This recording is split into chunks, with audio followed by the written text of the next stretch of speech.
Good evening. My name is Latika Gupta, and it's a pleasure to welcome all of you on behalf of the Sher-Gil Sundaram Arts Foundation.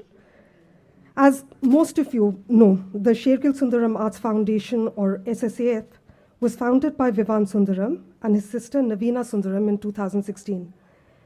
Since its inception, the foundation has supported artistic and cultural practice that deals with historical memory, with a view towards building futures based on secular principles and freedom of expression. It is these principles that form the bedrock of our work. Grants that support art practice, research and writing, publications through SSAF Tulika Books, our co-publishing initiative with Tulika Books, organizing workshops, lectures and symposia, and incubating and supporting discursive, processual and experimental strategies of practice through the SSAF Lab. In October last year, the SSAF Kasoli Art Project, or SCAP, as Vivan had rechristened it, the reimagined avatar of the historic Kasoli Art Center, was restarted with the first of a series of planned residential programs. In curating and supporting the arts and cultural practices in their plural and expanded forms, in a world that is increasingly precarious by severe ecological destruction, militarization, hardening fundamentalist positions, but also growing inequities, we ask what cultural practice in the arts can do. What forms can political aesthetics take, and how might a rhizomatic approach to both making and doing build generative collaborations and resilient hospitable spaces for interdisciplinary and also progressive forms of cultural and artistic inquiries. I encourage you to visit our website, ssaf.in, to learn about our programs. Well, SSAF is delighted this evening to welcome you to A Stake in the Contemporary, a panel to mark the launch of Geeta Kapur's Speech Acts, published by Tulika Books, an independent publisher of scholarly and academic books in the arts, humanities, and social sciences since 1995. Tulika Books also published Gita's When Was Modernism? Essays on Contemporary Cultural Practice. I'd like to invite Indira Indu Chandrasekhar, Tulika Books publisher and managing editor, to say a few words.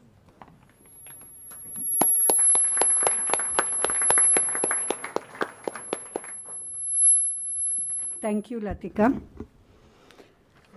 Friends, it's lovely to see such a packed hall, and why not, for Geeta's new book.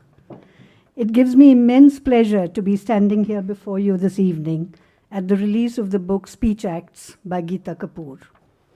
I will not go into details about the contents of the book, which will soon emerge as the panelists make their presentations.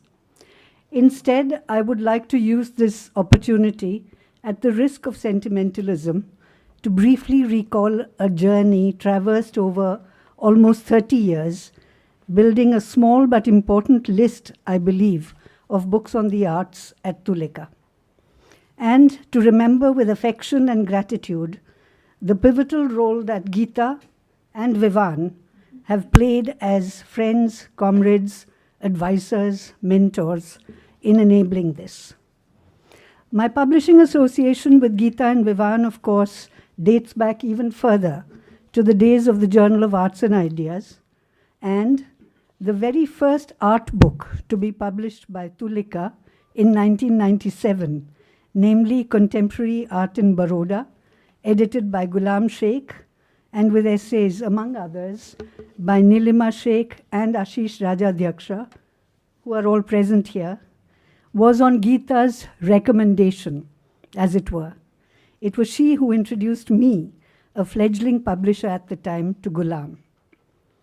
Then came When Was Modernism in the year 2000, and in its fourth edition now, what has been called a magisterial collection of seminal essays by Geeta on the themes of modernity and modernism. A few copies of the book are available here today at the books counter outside if you're interested. Working on this book with Geeta was both an exciting and educative process for me as her editor. I like to think that her meticulousness, her commitment to perfection, and exacting attention to detail, which I'm sure some of you are familiar with, were a challenge that also brought out the best in me. And I thank you for that, Geeta.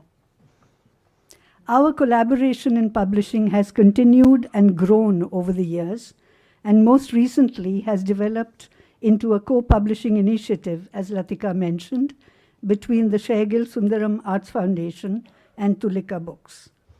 SSAF Tulika Books, a publishing imprint with the mandate to publish books on artists, the arts, and cultural studies, has brought out 5 books so far, and has launched a series called Art Documents, of which Geeta Kapur is the series editor, conceived as montaged text and image documents, at once archival, contemporary, and contextual, which has been launched. And we have 1 book so far in the series, several others at different stages of planning.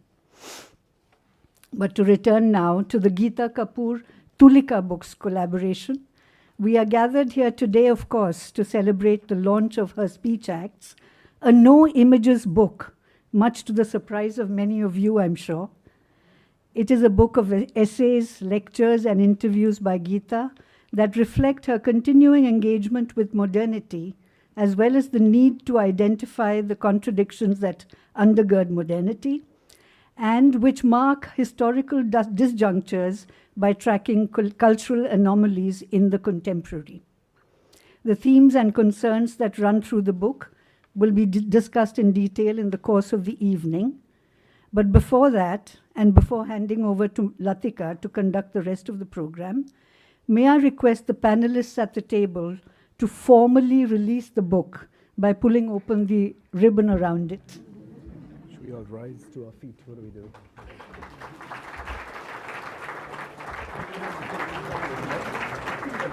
Yeah, that's cool.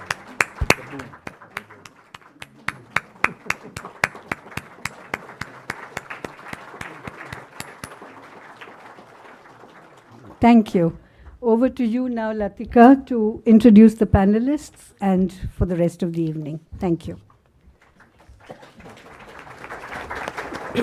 Well, our stellar panelists don't really need to be introduced to this audience, but to complete a formality. Geeta Kapur is a critic and curator. Her essays are extensively anthologized. Her books include Contemporary Indian Artists, 1978, When Was Modernism? Essays on Contemporary Cultural Practice in India, 2000, Speech Acts, and forthcoming, Critics' Compass, Navigating Practice, later this year. She was a founder editor of Journal of Arts and Ideas, advisory board member of Third Text and Marg. Her curatorial projects include Dispossession at the Johannesburg Biennale in 1995, Bombay, Mumbai, which she co-curated with Ashish Rajadhyaksha at Century City Tate Modern in 2001, Subterrane, House of World Cultures, Berlin in 2003, Aesthetic Bind, Kemold, Prescott Road, Mumbai, 5 exhibitions across 2013 and 14. She's a trustee of the Sher-Gil Sundaram's Arts Foundation and general editor, as Indu just mentioned, of the Art Document series published by SSAF Tulika Books. Saloni Mathur is professor in the Department of Art History at UCLA and Ford Foundation Scholar in Residence at the Museum of Modern Art in New York for 2024 and 25. Her areas of interest include modern and contemporary South Asian art, migration, diaspora, and post-colonial criticism, decolonization and aesthetics, and museum studies in a global frame. Her most recent book, A Fragile Inheritance, Radical Stakes in Contemporary Indian Art, was published by Duke University Press in 2019 and is available online as part of an open access initiative. There are also 2 copies for you to look at outside. Udaya Kumar is professor at the Center of English Studies, JNU. His publications include Writing the First Person, Literature, History, and Autobiography in Modern Kerala, 2016, The Joycean Labyrinth, Repetition, Time, and Tradition in Ulysses, 1991, and papers on literary and cultural theory, as well as modern literature from India, especially Kerala. His recent research has focused on death and contemporary culture, forms of life writing, cultural histories of the body, and idioms of vernacular social thought. Ranjit Hoskote is a poet, translator, cultural theorist, and curator. He's the author of 8 collections of poetry, including Jonah Whale, 2018, Hunch Prose, 2021, and Icelight, 2023, and more than 30 books, including the translation of a 14th century Kashmiri woman mystics compositions, I Lalla, The Poems of Lal Ded, 2011, and a translation of the 18th century Urdu poet Mir Taki Mir, The Homelands and Ocean, published last year. In 2011, Ranjit curated India's first ever national pavilion at the Venice Biennale. He's curated numerous other exhibitions both in India and internationally. And in 2022, he co-convened, along with Ravi Agarwal, the interdisciplinary platform State of Nature. Ashish Rajadhyaksha is a film historian, and he calls himself an occasional art curator. He's the author of Ritik Ghatak, A Return of the Epic, 1982, Indian Cinema in the Time of Celluloid from Bollywood to the Emergency, 2009, The Last Cultural Mile, An Inquiry into Technology and Governance in India, 2011, and John Ghatak Tarkovsky, Citizens, Filmmakers, Hackers, published by SSAF Tulika Books in 2023. He co-curated the Bombay-Mumbai section with Geeta Kapur at the Tate Modern, as I already mentioned. Art and Culture at the Modern Metropolis, the complete title of the exhibition. The You Don't Belong Festival of Film and Video in 4 cities in China in 2011. The Memories of Cinema at the 14th Guangzhou Triennale in 2011. And the exhibition Teh Sate, A Very Deep Surface, Mani Kaul and Ranbir Singh Kaleka Between Film and Video at the Jawahar Kala Kendra in 2017. So over to you, Saloni. Latika, they are saying that they can't hear. Naman is saying they can't hear. We'll just check because I think most of you are speaking.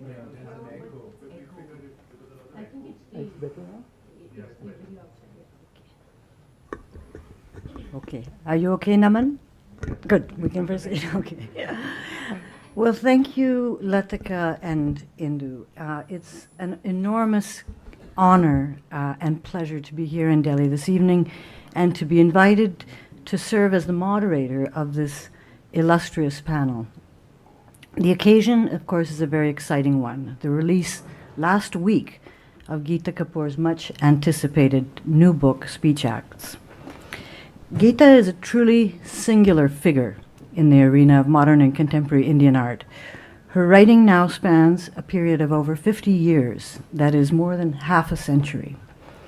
Described variously as a critic, a curator, a theorist, and art historian, Geeta has fashioned a pluralistic practice that does not resolve to a single definition, and she is a fully independent intellectual, not connected to a single institution or the university throughout her career. As a student in New York and London in the 1960s, she gained exposure at a very early age to an international array of mostly male art critics, among them Clement Greenberg, Harold Rosenberg, John Berger, and of course Susan Sontag, who all provided her with vital models of intellectual activity. She honed her skills through the 1970s and 80s in India, mostly through artist studios in Baroda, Delhi, Shantiniketan, but also through workshops in Kasoli and influential residences at think tanks like the Institute of Advanced Studies in Shimla, the Nehru Memorial Library here in Delhi, and through formative discursive platforms like the Journal of Arts and Ideas. There were a number of significant curatorial projects along the way. Latika just mentioned many of them, most famously the Place for People exhibition of 1981, the Bombay-Mumbai component of the Century City exhibition at the Tate Modern, subterranean artworks in the City Fold at the House of World Cultures in Berlin, and perhaps the most ambitious of all, Aesthetic Bind from 2013-14, that series of 5 exhibitions curated by Gita at the Kamal Gallery in Bombay. Those 5 shows were mounted in relatively quick succession over the course of a year and featured over 56 artists from South Asia and well over 100 different artworks. At the core of her approach to art over all of these decades of activity, I would say, is a steadfast and enduring commitment to the conditions, creative, intellectual, and institutional, of the working artist in India. I myself began reading Gita's writing as a student in New York in the 1990s, and to say that it transformed my world is something of an understatement. I found her writing intimidating, and who doesn't? And I struggled with the destabilizing formulations of her texts. At other times, though, I felt gobsmacked by the incredible beauty of her prose and her ability to somehow get under the skin of a work of art and break open its exquisite complexities just beyond the reach of what could be grasped through language. My own intellectual interests and subsequent journey culminated in a book that I published in 2019 titled A Fragile Inheritance, Radical Stakes in Contemporary Indian Art. That book, somewhat audaciously, took as the subject of its study two main protagonists, Geeta Kapur, the art critic and curator, and her extraordinary artist husband, Vivan Sundaram, who is, of course, well known to this Delhi audience. The book was my effort to understand their very different forms of production and to grasp what I saw as the elusive sense of intellectual affinity between them. This represented, to my mind, much more than the casual cross-communication of a couple who have lived and worked in Delhi for almost 5 decades.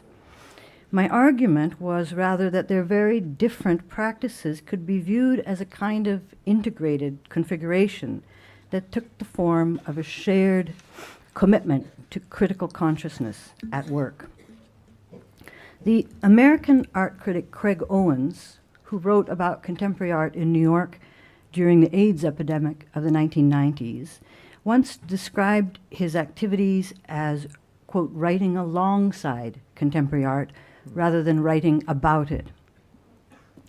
And that posture of adjacency served as a model for my own inquiry, and I continue to view that book as an effort to write alongside Geeta and Vivan rather than about them. And that subtle distinction means that, for me, the inquiry remains a very dynamic, ongoing, and always unfinished exercise. It is heartbreaking, of course, that Vivan is no longer with us, especially on this occasion heralding the publication of Geeta's new book. But he is smiling down upon us this evening as the most consequential witness to her life and work. It's also small consolation that I believe my book, in hindsight, got at least one of its arguments right. And that claim related to what Edward Said viewed as an artist's or critic's late style, that mature phase of a creative career that is often highly productive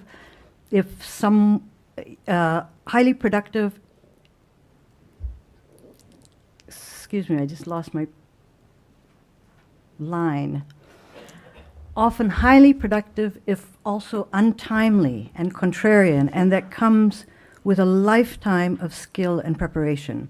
Late style for Edward Said was about going full throttle, as it were, with an almost youthful burst of energy at the end of a life, rather than aging and ripening as in the manner of an old fruit. Watching Geeta in the past 2 years double down on her writing with a new sense of determination and resolve after the death of her partner of over 50 years. That is to say, writing through her grief has been an extraordinary thing to behold and should serve as inspiration to all of us. In addition to this book, Speech Acts, Geeta is in the final stages of completing another book titled Critic's Compass, Navigating Practice, which is comprised of substantive major essays engaging with the work of individual Indian artists. And here, the compass in her title, Critic's Compass, evokes a genuinely archaic and old-fashioned tool, one that seems to have no relevance anymore in an age of digital navigation systems like GPS and Google Maps. The motif of the compass in this forthcoming book nonetheless invokes one of the central tasks of criticism, that is the necessity of finding one's bearings and coordinates in an often threatening and rapidly shape-shifting world.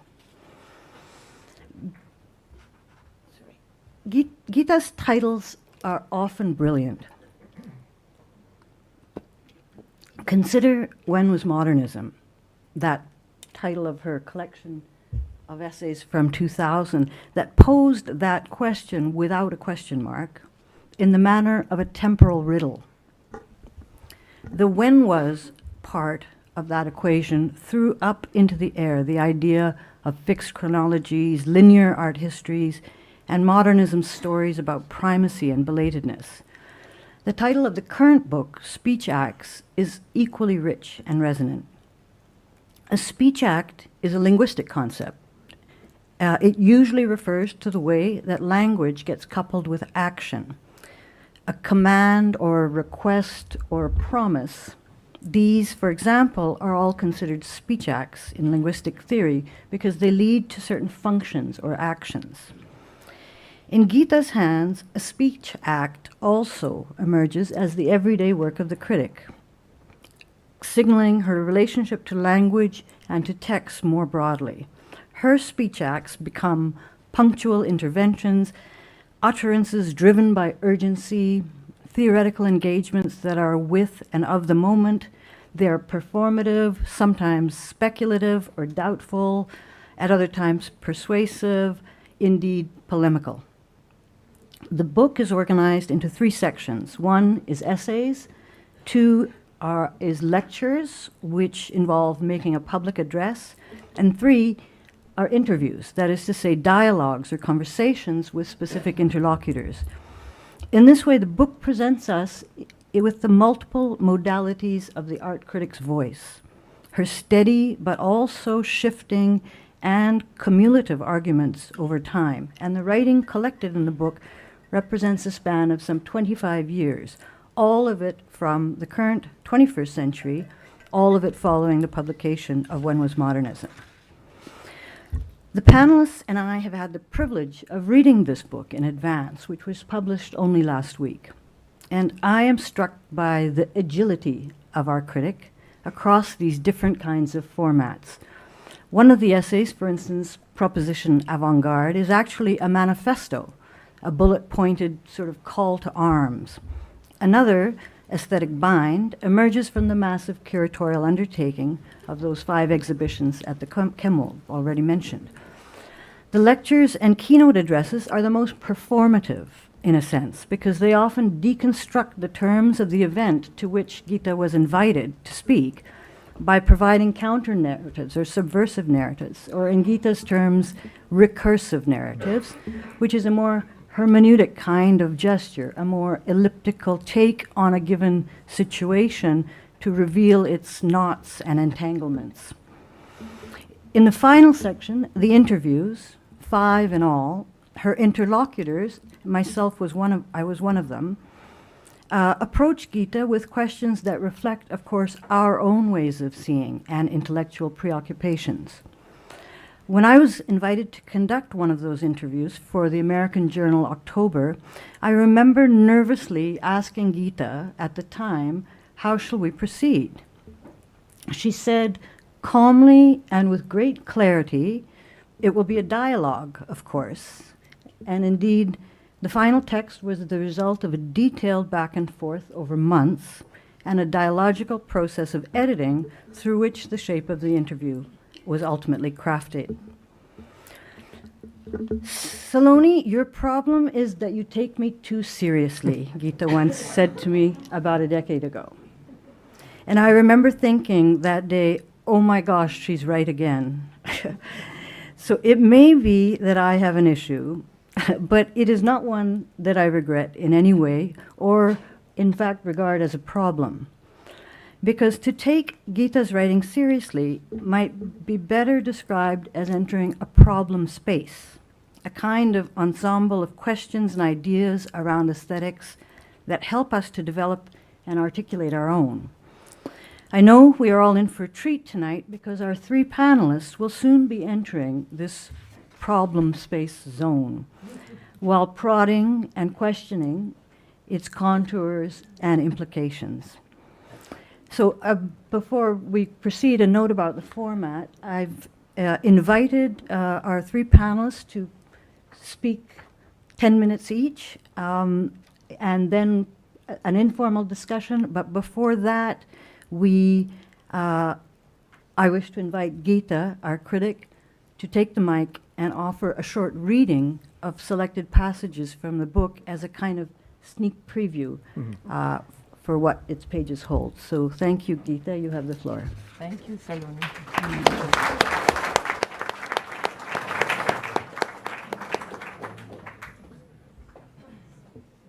This is such an extraordinary introduction that I'll find it difficult to.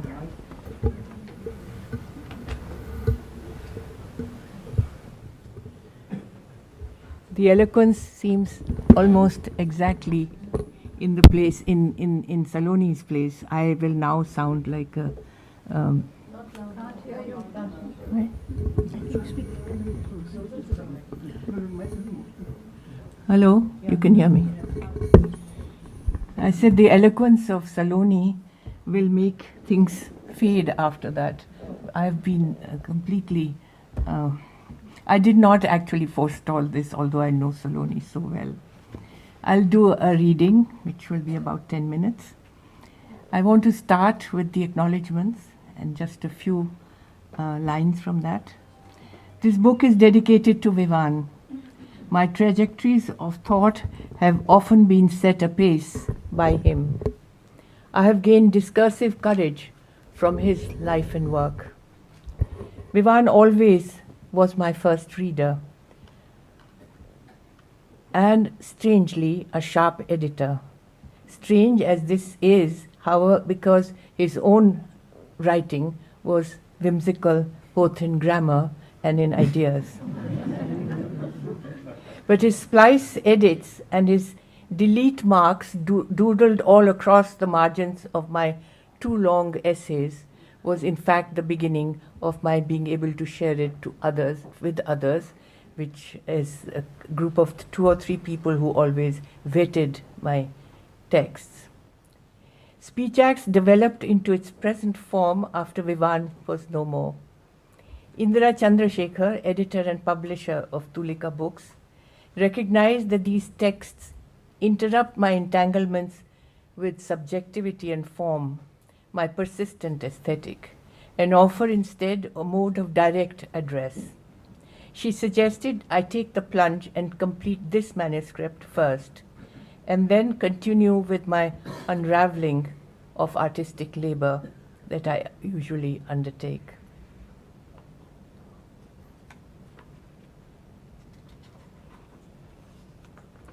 The title Speech Acts has a ring of immediacy, with a claim to performative skills. At the same time, it is an extensively theorized term, with nuanced and stylized transmission of meaning. Speech Acts assumes affective consequence, persuading, convincing, or alerting your respondent in terms of feeling, thought, and action. It is my intention that such articulation comes forth as speculative. Speech acts driven by urgency use abbreviation to skip doubt. In this mode, there is need to play utterances in different contexts and see how the repetitions mutate. Speech acts of artists, citizens, and anarchist interlocutors who create frisson as they enunciate. This is the exigent force that we may track. Speech acts ignite overexposed forms. Words, images, and gestures are sworn to the demand of subjective truth-telling by tricks of narrativization, and the ruse of representation is tested in its political deployment. In the first decade of the 21st century, after my book When Was Modernism was published in 2000, I slanted my perspective to foreground the documentary genre as a form of inquiry, and with it the concept of the avant-garde relocated in mid-20th century histories of decolonization. I formulated a critique of the homogenizing and authoritarian inclination of the nation-state, as well as its inverse, the disempowerment of the nation-state within an enlarging vortex of global capitalism. As cultural practitioners, we must be able to recognize the focal disorders. ideological, literal, and surreal, of the very lens that documents.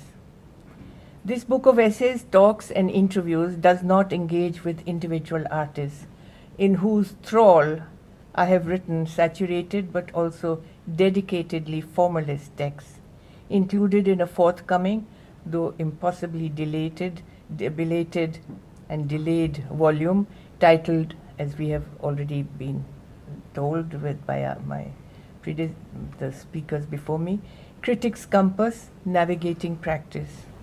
That volume is to be a palimpsest of material worked on over years, where I navigate shifts in the represented artist's work as also my own focal intensities. But for now, I have been hooked away by a set of tracking arguments. I test in the form of speech acts variously used terms within my expanded sphere of criticality. I try to develop a way to shape a witness position that the documentary vision multifariously offers. In the first section of this book, which is titled as a section Essays, there are two short essays. Saloni just mentioned them: Proposition Avant-Garde, A View from the South, and Aesthetic Bind. Proposition and bind are in a sense contrary terms, but they suggest a contrapuntal engagement involving ambiguity and traction, which enables certain recondite forms to develop. My attachment to the terms proposition and bind may indeed describe my approach to the field of art and politics.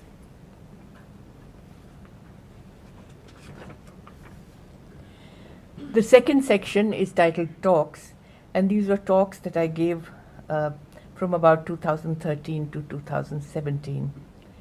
One of the talks is called Notes on Practice. The text titled Notes on Practice is a shredded outcome of these different talks. I had gained the gumption to stitch and weave these into a ragged banner. As I began to improvise on the lines and paras I had frequently spoken around the term practice, I figured a desire to play with my text form as well. Referring to praxis, a complex materialist concept, I was also attracted to current discourses on practice that are playful, provocative, and generative. From labor to craft to art to theory to governance to political action, and further to subtly distributed features of being, doing, thinking, and making. The result is what I call this ragged banner, announcing my own forthcoming practice. It also probably says something of my willingness now to risk failure within the template of meaning.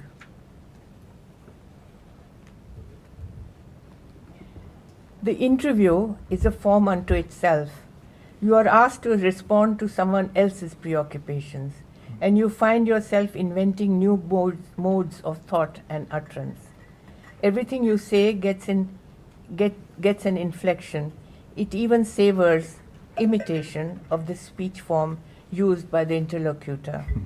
The entry of another voice and the imaginative rendering of this intersubjectivity may produce consolidated truth claims, or equally, a dialogue that deflects the two speakers further apart and provides a wrenched dynamic.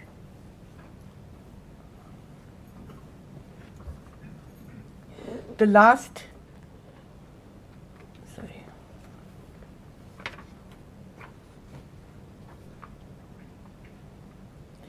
I just mentioned I have 5 interviews there, and I think they are sufficiently different. I was afraid that one might, over a period of time, say the same things because people might ask similar questions. But I think and I hope that that may not be the case, because the people who asked the questions had very definite and strong desire to intervene into my sphere of discourse.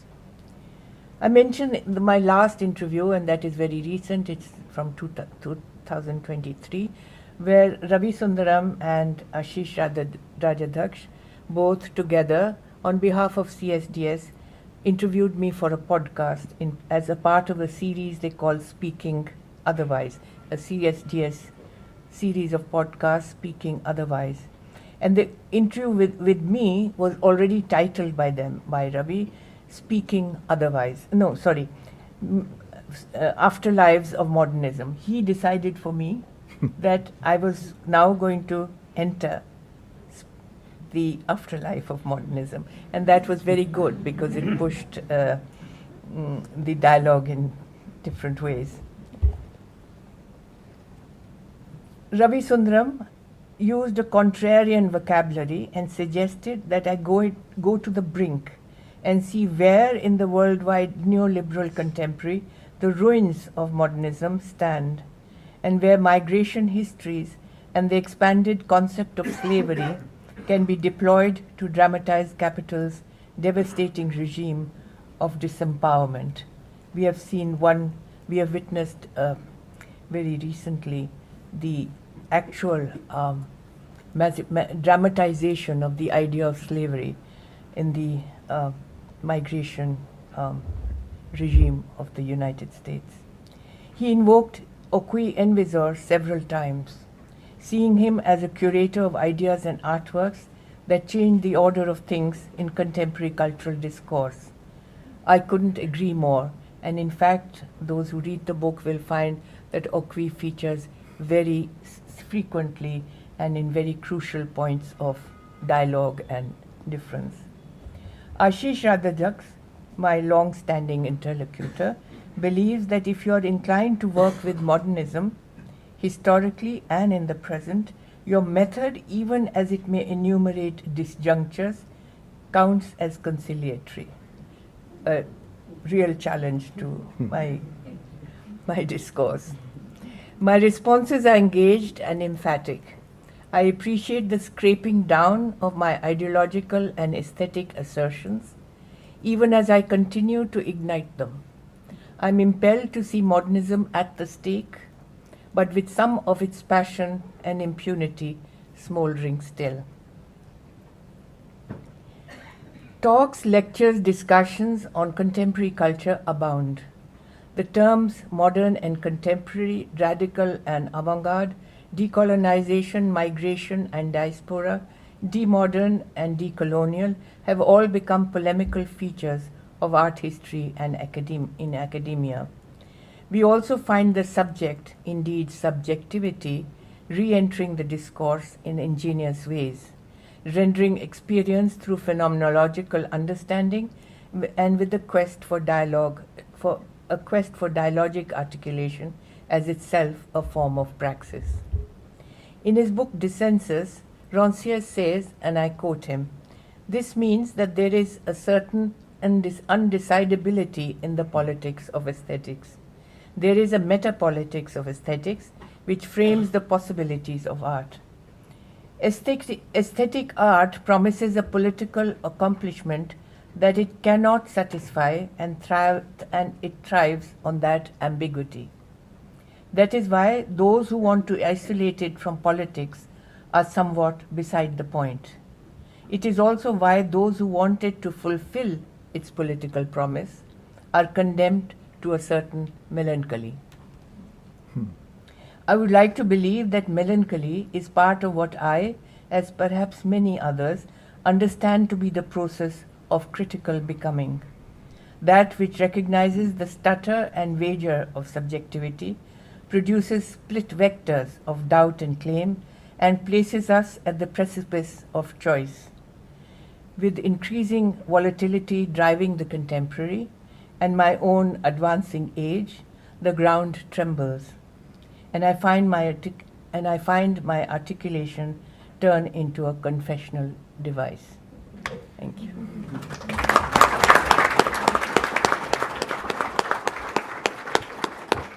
Thank you very much, Gita. Ranjit, would you like to go and Oh, go ahead?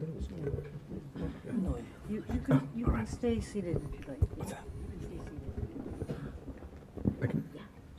Fabulous. Okay. Gita, that was both deeply moving, and once again, I've read this, but it felt like, one was rethinking what you've just said and re-engaging with it on hearing it now like this, like as a speech act. And I just want to say, before I go on to say what I have to say, that like you, Saloni, I first read, Nancy and I both first read Gita when we were students. This was the late 1980s, and we were introduced to Gita's work both through a circle of filmmakers that included Arun Kopkar and Kumar and Mani Kaul, but also another and possibly unexpected route, which was my first guru, Nissim Ezekiel, who was a very different kind of art critic. Yeah. Although he did write an extraordinary essay on Bhupen Kakar, you wouldn't expect that someone of his kind of preoccupations would make that leap. But I remember the extraordinary impression that your first book made on us, and I'm going to say something about that. I know you've tried to walk away from it, but we will correct that in a minute. But I'm going to come back from these memories to, I have 5 sort of fragmentary remarks. Really speaking here as a Sahridaya, as a reader, as someone who has found delight in this book, but has also been moved to find that same melancholia. I think we all operate under the sign of Saturn in a profound way. Perhaps there's no other way to do this when faced with the kinds of challenges and confrontation, the grief, the trauma, and the seeming impossibilities that we face, and yet feel we should continue with the kind of work we do as cultural producers. But the beguiling, provocative, and emphatic title of this collection of essays, lectures, and interviews, Speech Acts, is itself a claim to a tradition of thinking pragmatically about language and its role, nature, and power. J.L. Austin, the Oxford philosopher, first spoke, as many of you know, about speech acts. This is one of my favorite books. I read a very long time ago as a student of political science, actually, How to Do Things with Words from 1962. And it seems to me that that itself is a mandate and a manifesto for the critic, how to do things with words. Because it reminds us that utterance is not fantasy. Utterance is not just something that the wind will carry away. It's not only a transmission of information, it's a performance, an act, a way of influencing change in the world, whether at the micro level field of the interpersonal or at the macro level domain of the public sphere. John Searle would go on to make this infinitely more complex and elaborate, but in Austin's original schema, he talks of how this is the primal scene. There is the locutionary register of the speech act, what is said. There's the illocutionary, which is what is meant. And there is the perlocutionary, what is understood by the listener. And I'll tease out some of the pitfalls as well as the great possibilities of this primal scene for criticism. Austin, of course, drew on Wittgenstein's late phase of thought. This is when Wittgenstein moved through a transition from his earlier picture theory of language to a tool theory of language, when he understood clearly that language was not a system that offers maps or images of the world, but is embedded in usage. It takes its meaning and significance from social situations and cultural contexts. It's accreted with significance through custom, and yet it carries the possibility of transformation. To me, Gita's insistence on utterance as performative gesture, as action, marks a wager on the transformative power of criticism and theory, underwritten by a keen awareness of the complexities of such utterance as intervention in a debate that might already be stacked against it, in the shaping of discourse. And increasingly, I hold on to this because the primal scene, as I said, is that these utterances are conducted and transmitted in the presence of the unpredictable interlocutor. Another way of putting this is, why do we do what we do as critics or as theorists or as historians? Who increasingly are we speaking to when clearly a great many of our listeners have already been inoculated against anything we have to say to them by exceedingly powerful forces? So this is these are some of the thoughts that came to me as I was reading this. So this book and what it stands for is crucial at a time when the function of criticism in the larger public sphere has receded, usurped either by what I would call a professional rhetoric of praise or the primacy of commodity. I'm thinking specifically of the art world here, or has then become absorbed into the processes of the curatorial.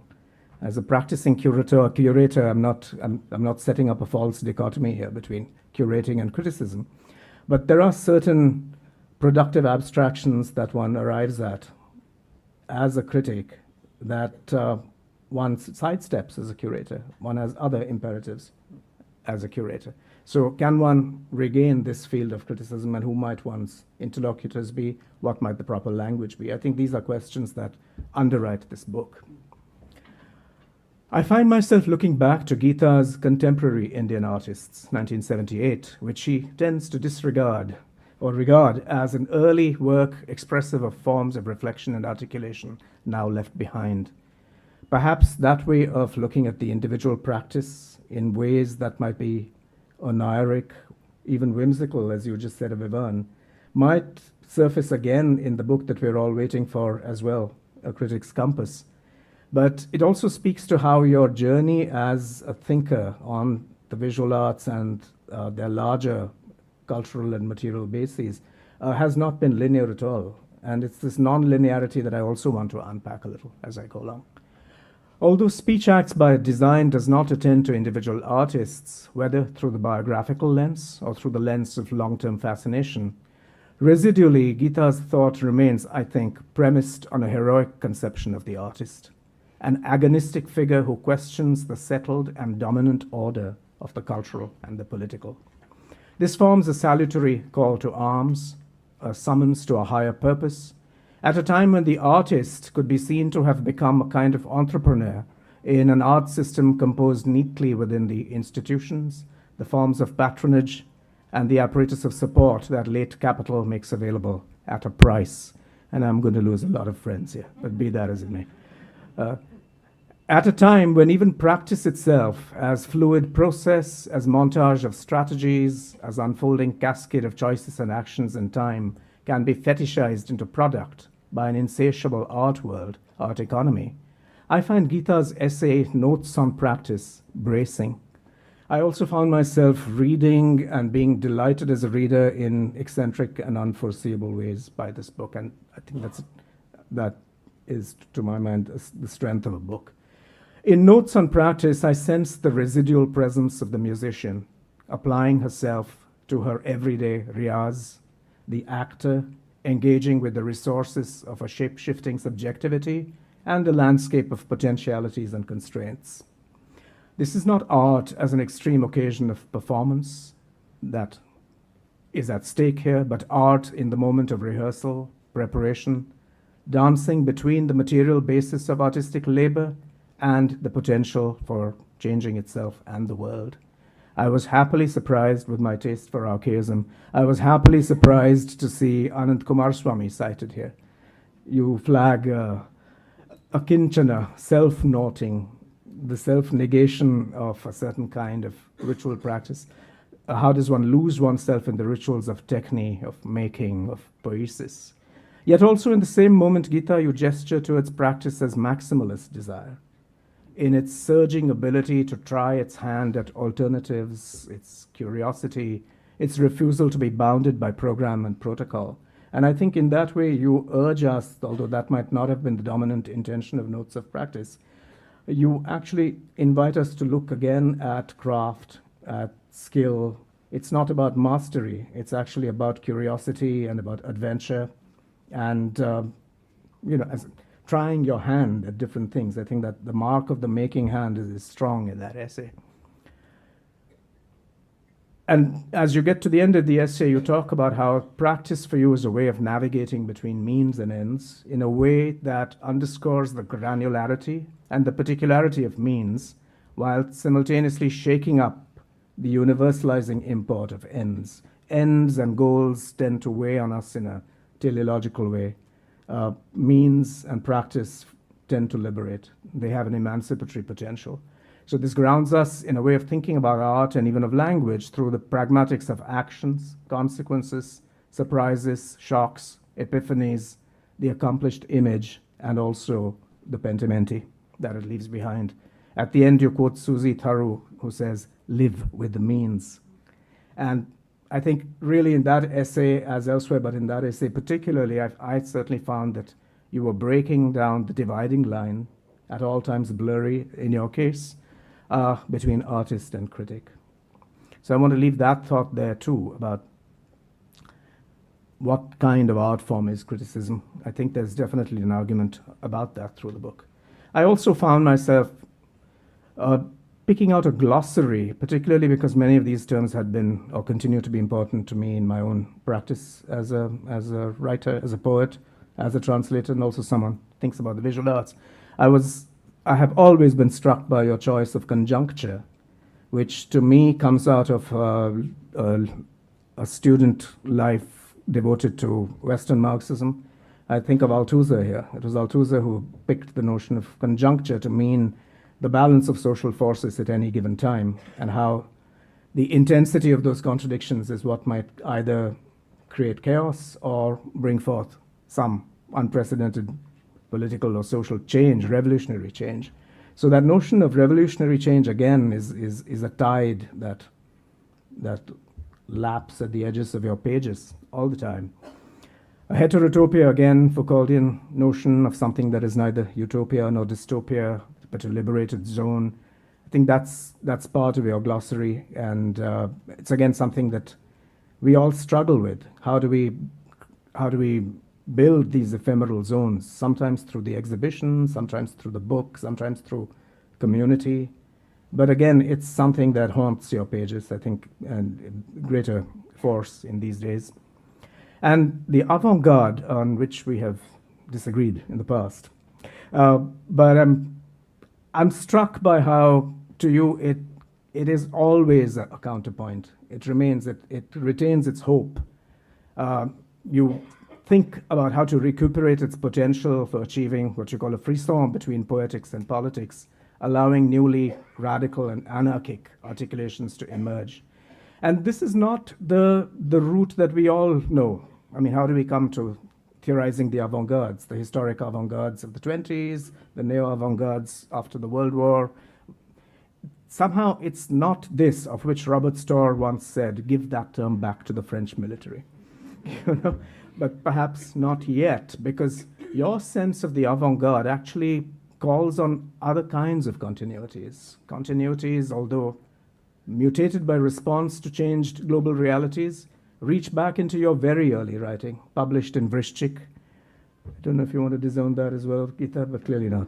But setting aside the more stridently nativist tenor of those writings, there was something of extreme value there, which had to do with calling upon, and when we read the Vrishchik essays now, you know, we feel called upon to the living and visceral archive of the political. The world order is experienced from the former third world, the provisional global south.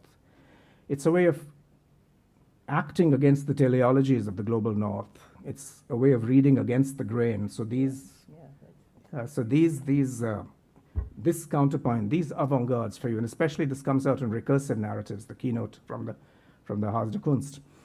It's a call never to forget the post-colonial struggles and the frameworks of reference they gave us, and the vital importance of the third ways that were forged in the third world. You cite negritude in post-World War II in the Caribbean and in West Africa, anthropophagia in 1920s Brazil, and the pan-Arab cosmopolitanism of the 1950s, too quickly destroyed by the swift changes within the Ba'athist enterprise. But these are not exhibits in a museum of superseded forms. These are signals that point towards future directions, not exercises in nostalgia, not elegiac afterlives. In fact, you call upon us to seek deep sources of replenishment in what Okwe and Rizor used to describe as the global off-centers.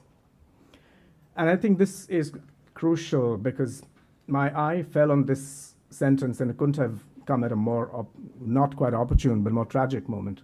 In the conversation with Amit Parmeshwaran and Rahul Dev, you say this: the argument that imperialism is imminent within the very logic of capitalism has not been abandoned by critical thinkers outside the West. And to read that sentence in a fortnight where that truth has been brazenly explicit is, it's goosebump making. We are all still reeling from Donald Trump's calm proposal for the seizure of Gaza, the complete expulsion of Palestinians from their own homeland, and the transformation of Gaza into the Riviera of the East, also a recursion because Lebanon once bore that burden before it was ravaged by superpower games and its own inner tensions as a pluri-religious society in the 70s and 80s.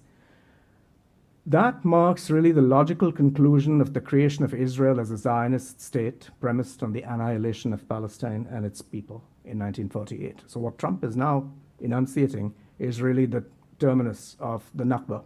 Yeah. But that terminus should take the form of a strip of luxury resorts and high-end real estate enclaves is weirdly surreal in its own way, but no less tragic. But this is exactly why I think reading your book is a way also of thinking through cultural practices to this vast and crucial challenge that we will all face going forward. And that's where I'm going to end by dwelling on how you emphasize the verb rather than the noun, the verb form or the gerund form of decolonizing, not the noun form of decoloniality, which gives us all the complacent sense that we're doing fine, having recognized that condition. It's not a condition that we simply recognize. It's a work in progress, an activity that is unceasing.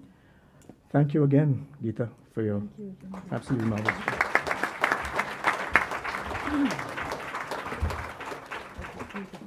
Thank you very much, Uday. Pardon me, Ranjit. Uday, you have the floor.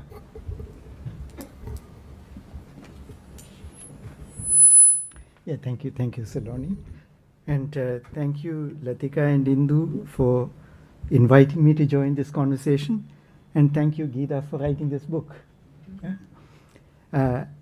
It has been a fabulous experience to read the essays, talks, and interviews of this fabulous thinker of the arts in India over the past 2 decades. The earliest essay in this collection goes back to 2004, and the most recent interview is from late 2023.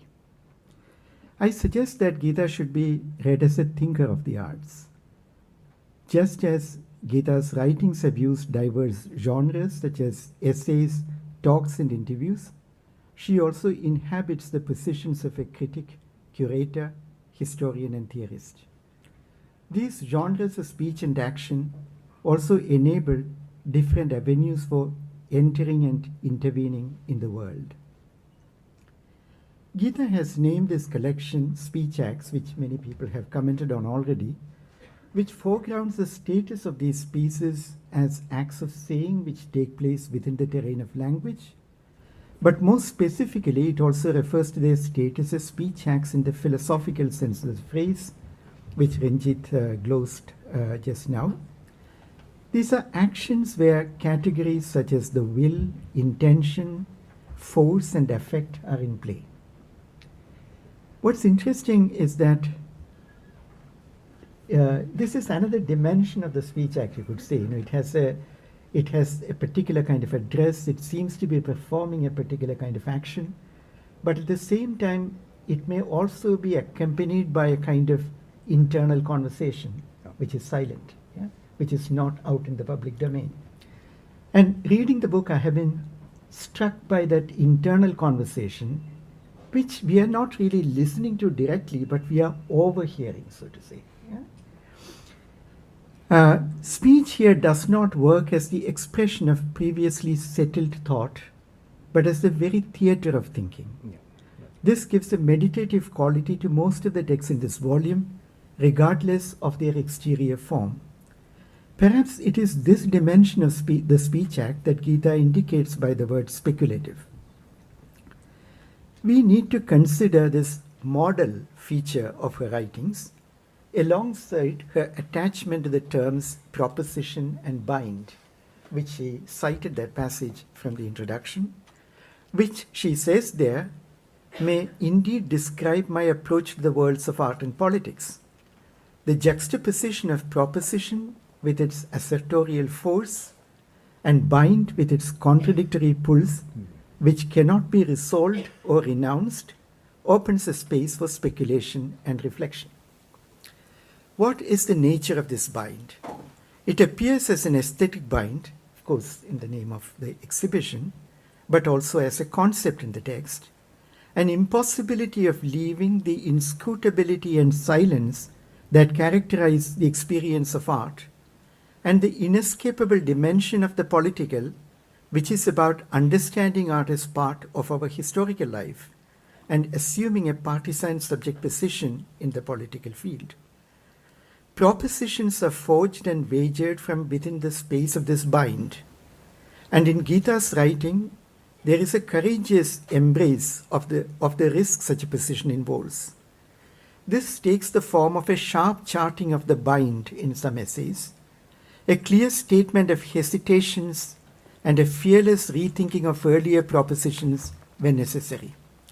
This volume, in this sense, allows a certain ethical intimacy with a thinker living through an important and momentous 2 decades in India.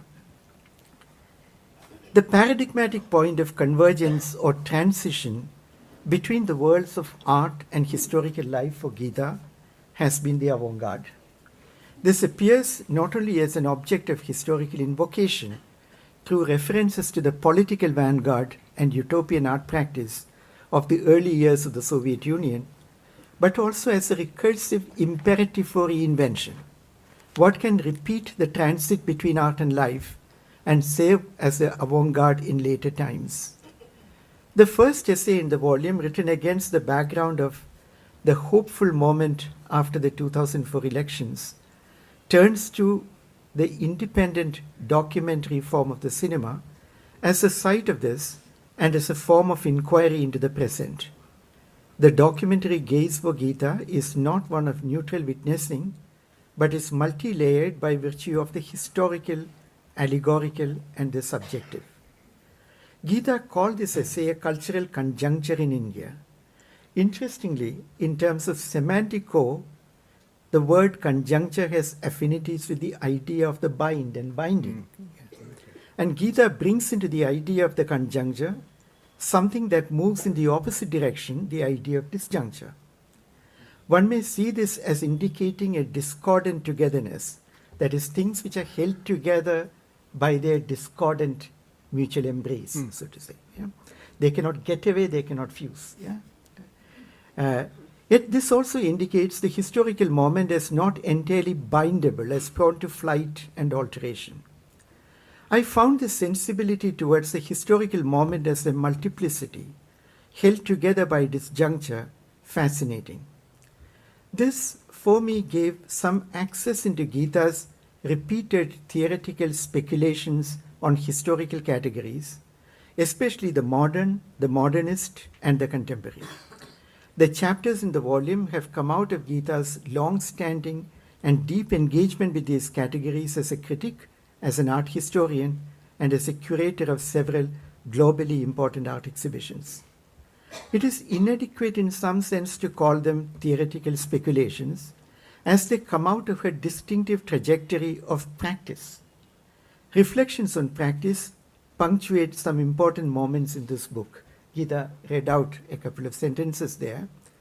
Practice, Gita says, is more specific than vocation and less severe than discipline. Persistent and rigorous pursuit of an orientation to which you are committed, without following a predetermined protocol of rules and steps, feeling free to violate the rules and steps when necessary, that seems to be the idiom of practice. Questions of history, both as location and method in critical practice, come up most clearly in Gita's discussions of the contemporary and the historical modern with which it has a relationship of intimate opposition. Drawing on and responding to the curatorial practice of Equi Enviso, with his slogan, Thinking Historically in the Present, and Giorgio Agamben's definition of the contemporary as untimely, Gita appears to use the concept of the contemporary in the sense of the historical disjuncture that marks the present. The reliance on the historical is important for Gita in order to prevent the contemporary from becoming a transcendental category.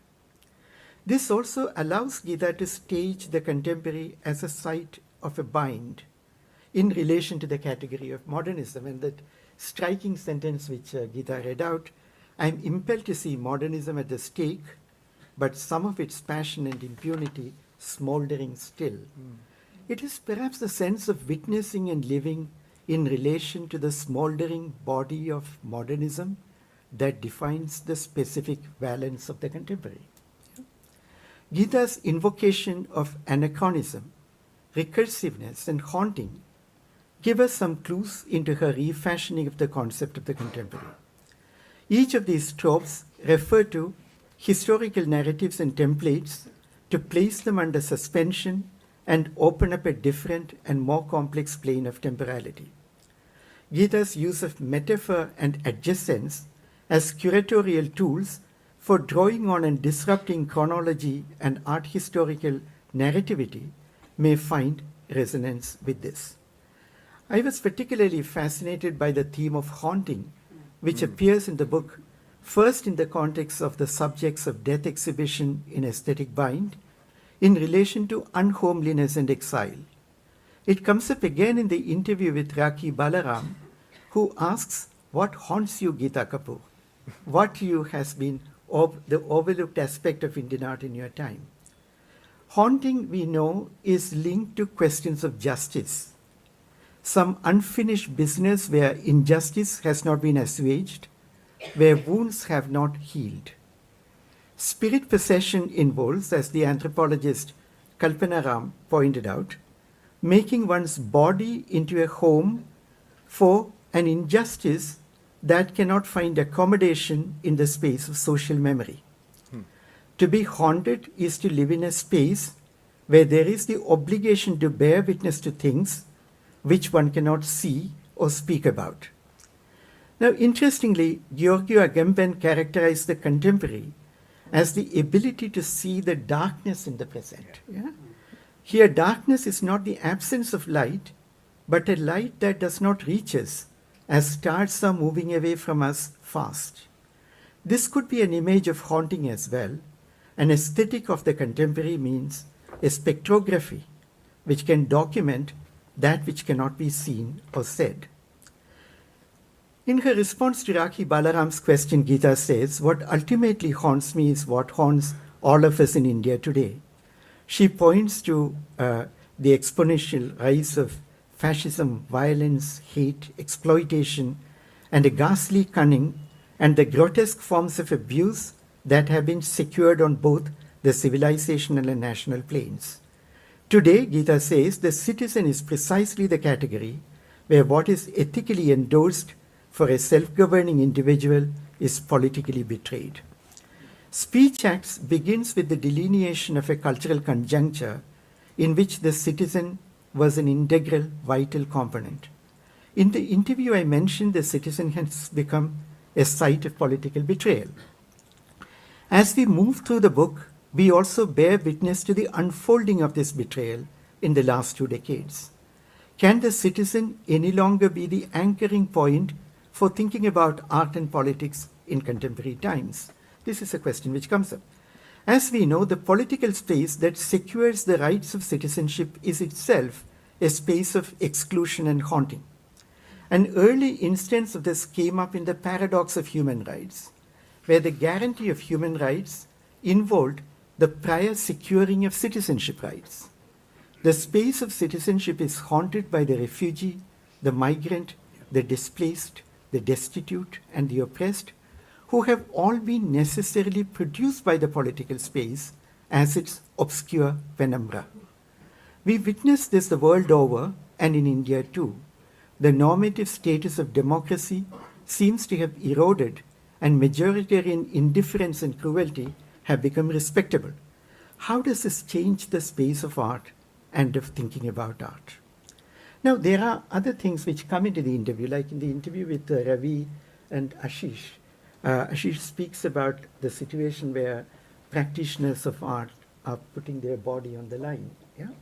And now we have more artworks coming into the public domain from sections of society who were kept out of it for a long time. But we also see a new dimension of the aesthetic becoming prominent in the political space of protest and resistance. Not always agential modes of assertion, but seemingly passive but resolute forms of refusal. We saw this in the protest by ordinary people when rights were arbitrarily taken away from them, like quietly and resolutely sitting on the streets, in the silent display of grief and disgust by the mothers of disappeared people, and in the hopeless commitment to life by those who have been ejected from the domain of rights and sociality. In this partitioning of the sensible, what forms would the contemporary as a category of art assume? Would the coordinates of our historical analysis still hold? I feel that Gita's thinking is haunted by this question. In its simultaneous commitment to the historical and to the dissonant, I feel that her thinking unflinchingly encounters this question, directly and obliquely, again and again. She cites an email from Parul Dave Mukherjee about a sense of melancholy as coming into her recent meditations on the contemporary. And she also concluded her introduction by invoking melancholy. I see this melancholy as a sign of Gita's uncompromising existential and political commitment to critical thinking. Thanks again for this book, Gita, and for letting us speak.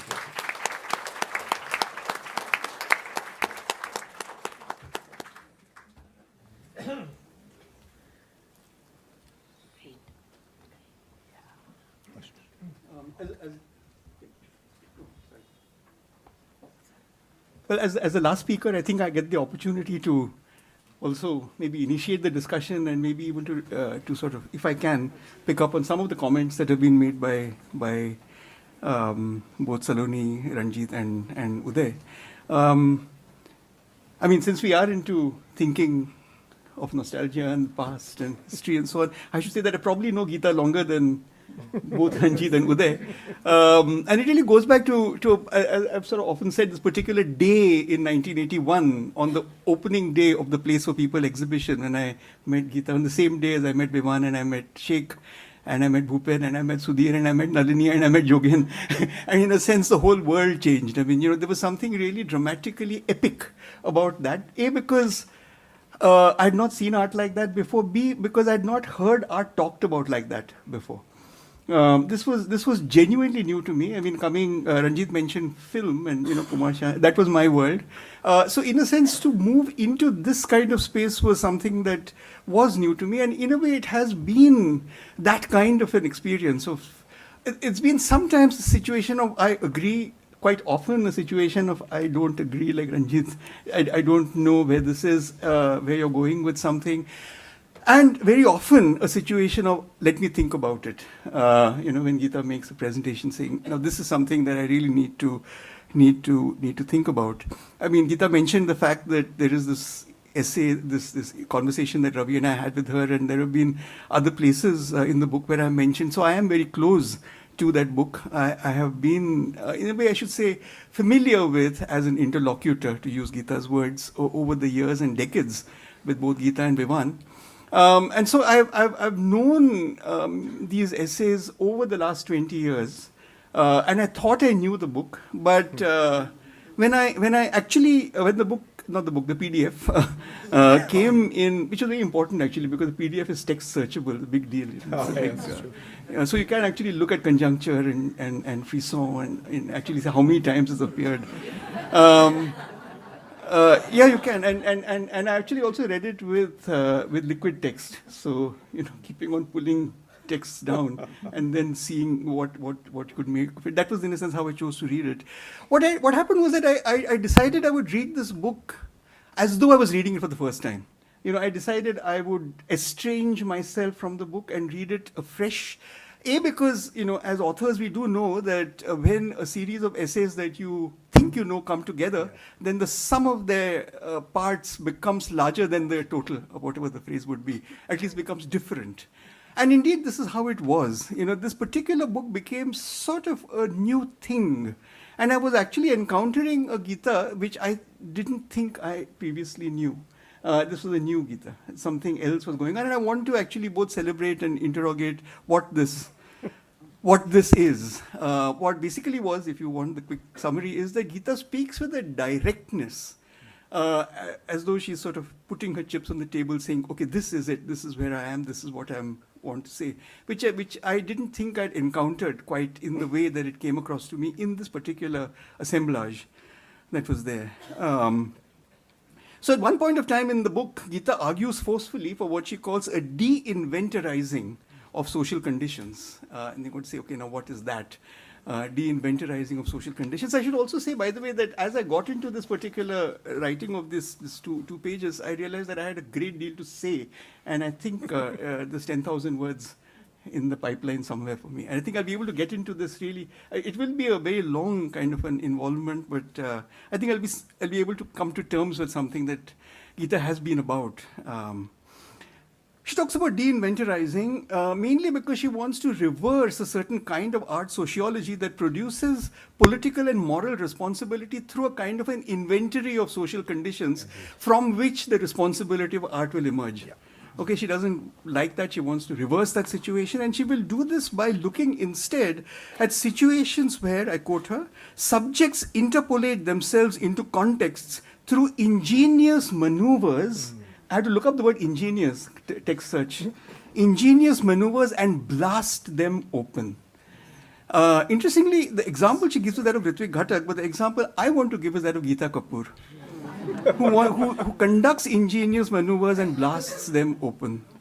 Over the years, Geeta has done her own share of blasting and conducting of ingenious maneuvers.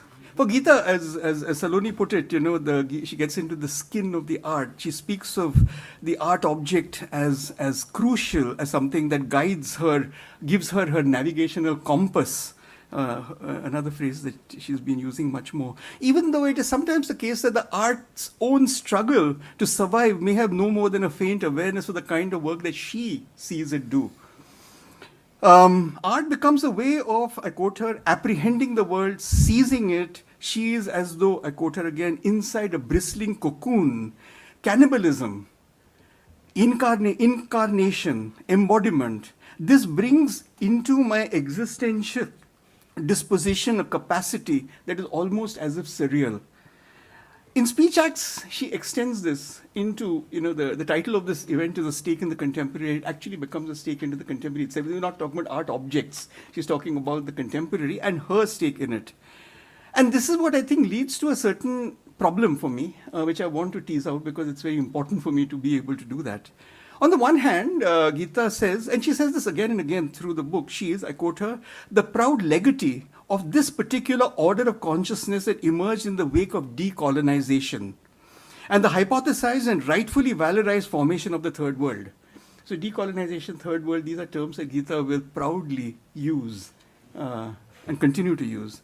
At the same time, there is, of course, the messy here and now of an art practice. Of a practice that may itself not be in any position to use such terms, or even be able to claim this kind of legacy for itself. For example, a subaltern figure, I quote her, inhabiting a fragmented map of the social that no longer coincides with that of the nation. So when such a subaltern figure is there whose subjectivity cannot coincide with that of the nation, what decolonization would that figure be talking about is a question which I... In the process, Gita speaks, as I said earlier, with a directness that is new to me.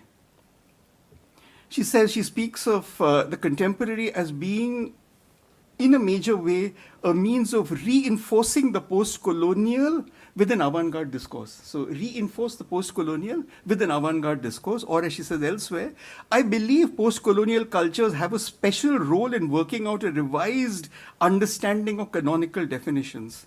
The term avant-garde, now this is a term that's been around for a long time, Gita has been familiar with it. Again, she's precise about what she wants to use that term for.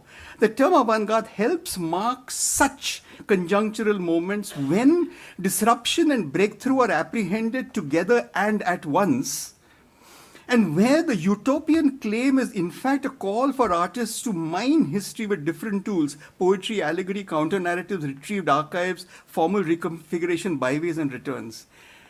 Somehow I feel she's never said this quite so succinctly before. Somehow I'm getting it direct, as it were. 3 propositions. One, she says, it is the task of decolonizing cultures to position the aesthetic in a way that its proposed autonomy is premised on radical subjectivization, distributive arrangements of sense and meaning, and emancipatory politics. Now, subjectivization, distributive arrangements of sense and meaning, and emancipatory politics, no problem. Is this the task of decolonization? This is what I need to think about. B, that the very existence of the avant-garde effectively occurs when a rupture takes place in, I quote her, the institutional associations of nation and state. There's a rupture between nation and state. And, again a lovely phrase, a trans-subjective free zone of democratic exchange emerges. And lastly, that modernist art, for all of the autonomy that modernism claims, acquires an avant-garde status at the juncture where it goes outside the institution of art and connects with the more radical political movements of its time, or at any rate with the subversive aspects of the cultures in opposition. So these are the 3 propositions that I want to summarize, and I think that in a way the book is sort of ribbon through with these propositions. Now, as I said, Gita speaks directly. I think I too can, like Ranjit and Udaya have done, speak directly as well. I can't see myself using the word post-colonial or decolonization like this. I can't see myself making decolonization do the heavy lifting in the way that Gita makes it do. But the rupture it creates, I'm with her on that. So the second half of the story, I'm completely with on this. And the possibility that it poses for the avant-garde, there I'm with her, right? This is the rupture, and perhaps not even a rupture, but a sequence of ruptures, a chain of ruptures, in which, I quote her, the modern emerges on spiked terrain, at once anachronistic, revisionist, and speculative. This is fine, you know. I mean, this makes me feel good. It is a rupture created by the congealed abstraction of the global contemporary, the congealed abstraction of the global contemporary. And it is the great rupture of decolonization, keep decolonization aside for the moment, that unleashes the springs of new subjectivities. When Gita asserts that if we had to account for modernisms in Mexico, Brazil, India, Egypt, Nigeria, Senegal, Indonesia, and Japan, it is obvious that the conventional art historical litany of origin, chronology, and precedence and derivation will not do. When she speaks of how a possible frisson exists, this was quoted before by Ranjit, between poetics and politics, converts combustive energies, internal and combustion was a term that, by the way, also did a search for in this. Combustive energies, internal and external, into an avant-garde position, or when she shows how those who broke the pact with decolonization emerged on the other side. Those who broke the pact with decolonization emerged on the other side, conflicted to the core, but were possessed of a consciousness that processed the contemporary in ways that are doubly historical and equally contradictory. That this book truly comes into its own. This is something else. I simply don't think anybody in art or cultural theory they can do this in the way Gita does. Possessed of a consciousness that processed the contemporary that are in ways that are doubly historical and equally contradictory. Especially when Gita's compass... Sorry, which essays, which text is this? Which text has this? Good question. I decided I'd read the book in its entirety, so I actually have deleted the references. So it's come from the book. The book was written yesterday. It's arrived before me, and I'm reading it like it was a single text. I mean, that's why I've chosen to. Yeah. The méconnaissance, if you like, is what the way I'm trying to do this. Especially when Gita's compass shows us how cultural practitioners, I quote her now, do something presumptuously ambitious make voluntary maneuvers. This is where we make friends with artists again, by the way. Indeed. Where we say that they do something presumptuously ambitious, make voluntary maneuvers, initiate a deterritorialized space-time traverse, and thus signal an aftermath, reconstitute the world order in terms other than nationalism, imperialism, and empire. Okay? I think that the fact that she says art can do this is important. Once you begin to actually see what the book is truly doing, once you get the protocols associated with the maneuver, the ingenious maneuvers I was talking about earlier, and the blasting open, you also begin to see your own possibilities in it. First, you, the artist, and I imagine that many of people in this room are artists who will be trying to read this book with some confusion, and this is the way I suggest you do read it. First, you, the artist, are able to replace, repurpose, de-inventorize Gita's decolonizing impulse. And there are enough clues in speech acts on how that might be done. And secondly, you make the rupture your own. That's your thing. Your rupture is where you are in this. For you have entered, you the artist have entered a site imaginaire with multiple possibilities and their concomitant dangers. You the artist can, as Indian political figures have done, as Indian artists have done, and her surprising example here is Gandhi, and that's another conversation to be had, deploy, I quote her, anachronisms in slow time and recursive regard. You'd asked the question on time in the discussion. I'd like to bring that up also in conversation. Slow time and recursive regard, and allow new rituals to emerge, and above all, allow new modes of storytelling and of performance to produce new possibilities of practice. Art practice becomes situational now. That's vital. Okay, art practice becomes situational. It also turns performative. For when you are, I quote her, rupturing aesthetic protocols, there is always a redevising in performance. This is what the rupture becomes a performative thing. Such practice is not random, but it becomes a visualization that renders the self precarious, for practice transfigures the body in action. So this is. I want to conclude this with another moment when actually Gita and I were sort of on opposite sides of the table. This was when I had to make my own, as I suggest artists can do, my own renegotiation with the rupture.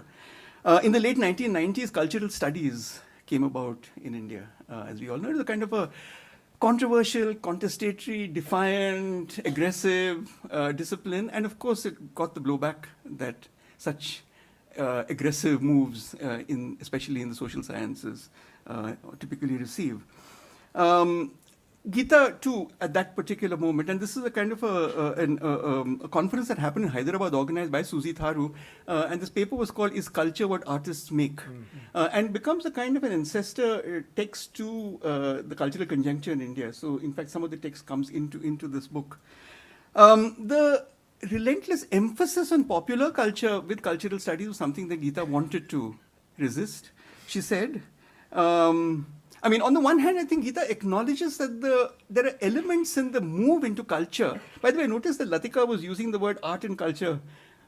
I mean, this is not easy. Art and culture were often seen as almost contradictory and in tension with each other. And culture in particular, and for reasons that I think Udaya brings up in talk, and you also talked about, the Gaza situation and so on. Culture as a condition of rights.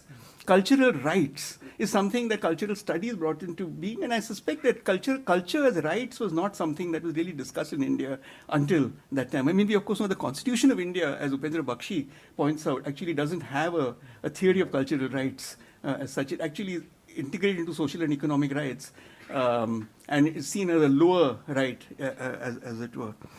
In fact, Gita admits in When Was Modernism, she says that she had really not spoken about rights that were clearly distinct from civil and political rights, and that was a limitation of When Was Modernism. She speaks about in this book. On the other hand, Gita remains firm. She is not inclined to give over the ground of contestation to the anti-high art, anti-modernist forms, formations that often dominate today's cultural studies discourse. She does not believe that a people's democratic impulse must essentially be read into the consensual reception of popular forms, for her argument rests on the enduring possibility, I quote her, of keeping up the tension in the high-low binary, to keep up the cognitive ambitions and the epistemological value of art's transformative structures in high art, and to keep alive visual and other pleasures through the subversive agency of low art. Now, the problem was, and who could tell Gita this, that the problem with cultural studies wasn't a problem of high-low. The problem was popular mass. Popular versus mass culture was really where the struggle was, and that was the issue at that point of time. And of course, the criticism that Gita makes for cultural studies hit directly. The popular was at that time, however, somewhat differently located from where Gita placed it. On the other hand, the problem that I had was that nobody in cultural studies was speaking of practice in the way Gita could. This was a limitation of cultural studies, and I think that Gita was bringing something to it that it did not, and even perhaps to this day, it does not have, right? There was a certain relentlessness with Gita speaks about practice, and the way she now, I mean, you mentioned the notes on practice, for example, theorizing practice as only she can, and for cultural studies now, as many, many other disciplines will, to once again invite her back into its fold as a major and key pioneer, amongst other things, of cultural studies, as we stand together, all of us, and, I quote her, face the canon with the power of contradiction. Thank you. Wonderful.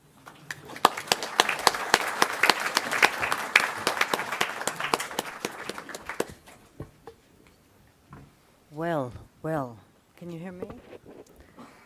Well, thank you all. Those were marvelous responses. Can I add to them, or would you like to pick a few? May I request that you add to them? And can the discussion first start between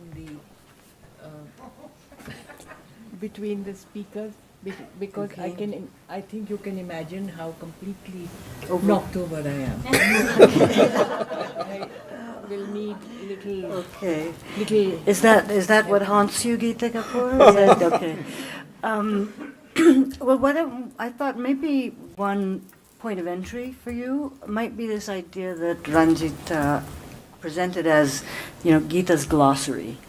There's so many interesting, very, very specific use of words, and Gita's glossary, includes, of course, avant-garde, conjuncture, rupture, of course, much more combustive and pyrotechnic metaphors of busting and on fire, burning down the house type things. So I have a number of questions, and maybe you could help us understand your glossary and why you keep returning in your thought practice to these kinds of languages. So, for example, is a rupture the same as a disjuncture? Because rupture seems to me to be doing that combustive work of burning down something in order to rebuild, whereas disjuncture seems to be more of that kind of dissonant constellation that is itself something productive as well. So maybe you could speak to some of the, I guess, varying velocities of this vocabulary.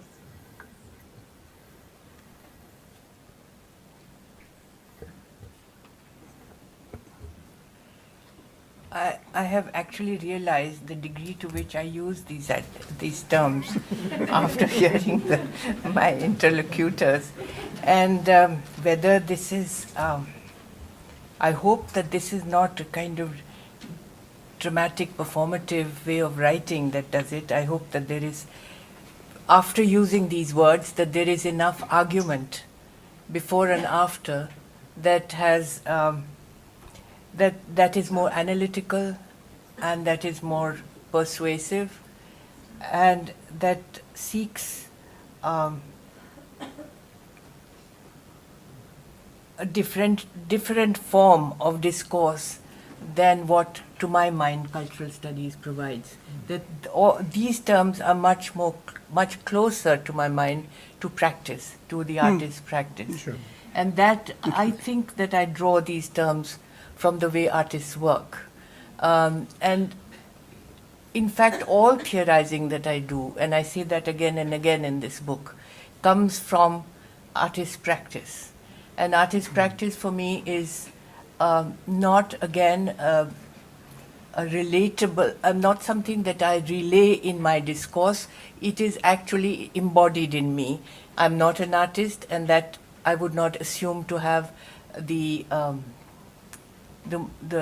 energy that the artist would have, but perhaps my vocabulary, perhaps my conceptual vocabulary, in some ways tries to transit into the critical course that my writing needs to take. So first of all, when I use rupture, disjuncture, and then equally often conjuncture, I think these come from artist practice.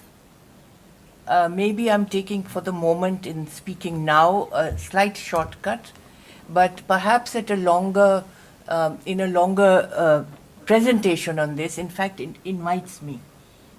This explosive vocabulary that has emerged from your presentations, I think I need to understand why and what it means. And the first response is that it comes from practice. And there is an important factor. I have lived all my life with artists, in artist collectives, in artist exchanges, and then in my partnership and so on. So practice is very close to me, and it is not something that I go to the studio to, imbibe. I think it is embodied. So therefore, if I use certain kinds of vocabularies, and this vocabulary too has changed, I would like to say to my interlocutors, it has changed. I think at the time of Place for People in the 1980s, I was not using this vocabulary. I was not using it in the thesis that was referred to, the Quest for Identity, which was in Vrishchik. I was not using it in Place for People, and not until probably the mid-90s. We must understand also that mid-90s produced a different political discourse, but also artist practice changed a great deal.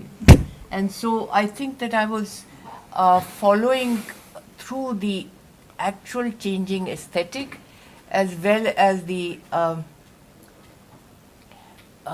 political context which brought about it, and which the artwork tried to address and in some ways even transcend. So, one point I'd like to make is that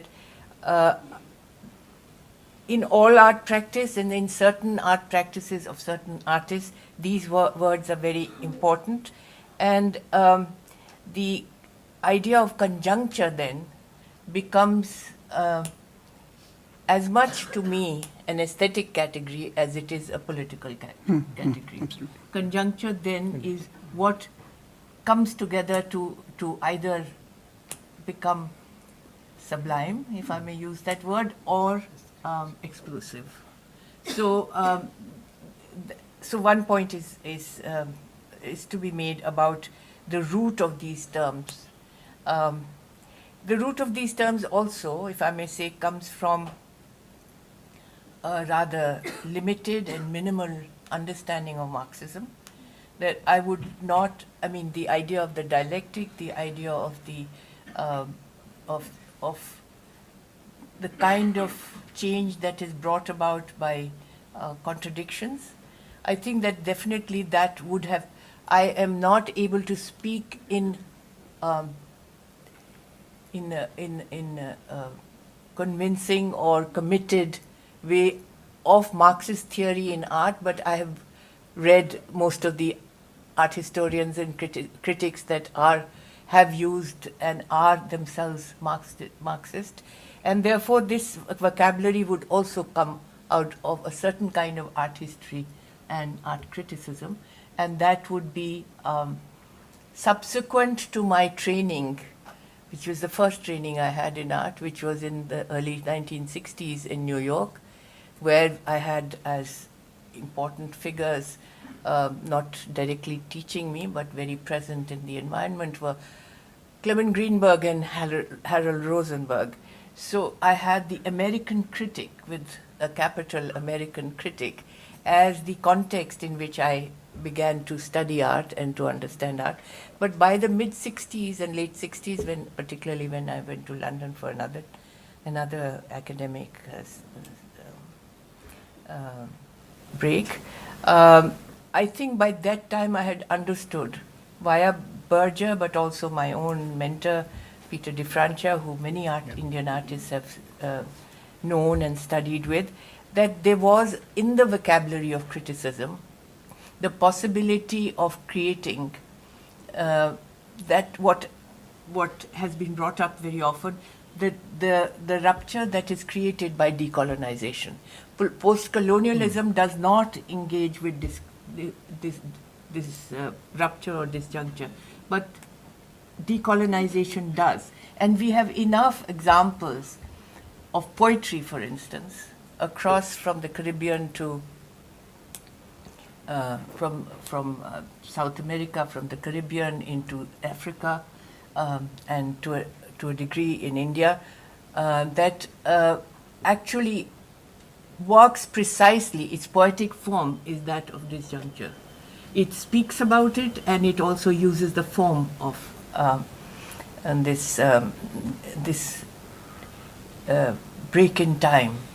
So decolonization as a break in time, and the poetic form itself, or the discourse itself, being a break in the argument, break in the discourse, and a reflexivity that comes from that break.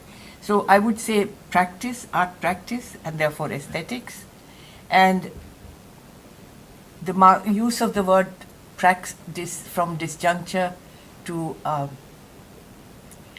conjuncture to as taken from or as gained from the Marxist dialectic. I think that much I can express for the moment. Ranjit? Footnotes. So, not to quibble with you in any way, Gita, but just to enrich this fantastic conversation, because these are not accidentally chosen words. They recur, they mark obsessions, but they also map an itinerary of reading. Because the blasting open image is from the canonical passage in Walter Benjamin's thesis, the Yat site.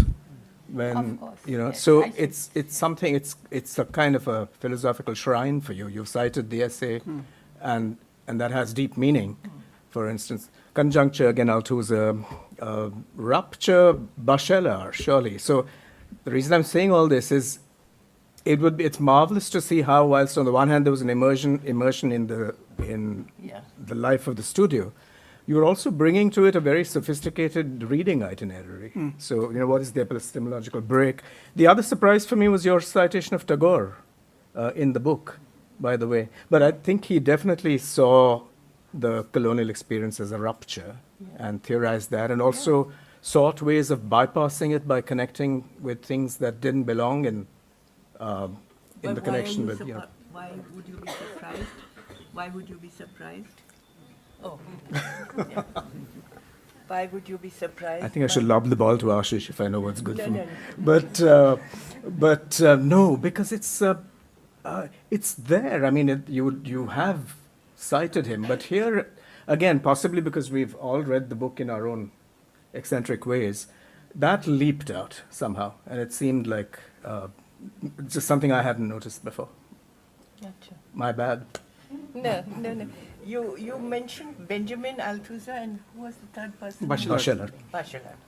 Well, I have read all of them, so I suppose it seeped into my vocabulary. And actually, if I were a better academic, I'm not an academic, I would be able to footnote my use of these words. That is exactly what I'm not able to do, or I write in a way that has its own momentum, and the footnoting required or the annotation required is often inadequate. But the fact that you can actually locate these terms, I mean, I should be able to do that myself. They are part of my reading or my my thought process or my ideology for that matter. But yes, that annotation would actually, what it would do is that it would also bring to the surface the contradiction between these authors. indeed. That would become a very important, actually, an offering to the reader to both agree with my conjoining these or my making them relatable and their disagreement with it. I think if I were to annotate this, it would probably be more productive. Here it is it's a way of there's a kind of expositional energy. Yes, indeed. But for it to be academically and discursively more, not accessible, but more debatable, then perhaps the annotation would be very useful. Yeah. Yeah, I just wanted to say that work can actually now happen.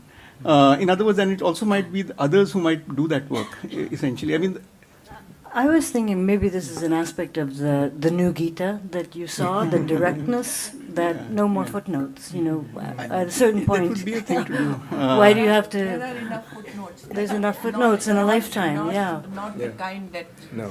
are being asked for. Is it an aspect of the what you described as the new directness of Gita's voice at this point? No, I think there are two things. I mean, one is that there is definitely a vocabulary here, yeah, and this vocabulary in and of itself is going to be incredibly significant.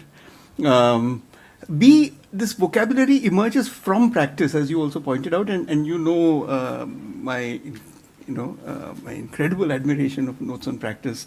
It is genuinely extremely important, that particular text, and we all agree on that for various reasons, which I don't know if we're going to be able to fully mine in a brief conversation. It'll take time to get there. Coming on the one hand from practice, but on the other hand, I'm saying that notwithstanding the fact that, for me, the whole decolonization thing would be to say, I mean, what would people at this point of time, in the world that is currently, actually, would they even have the wherewithal to speak decolonization language?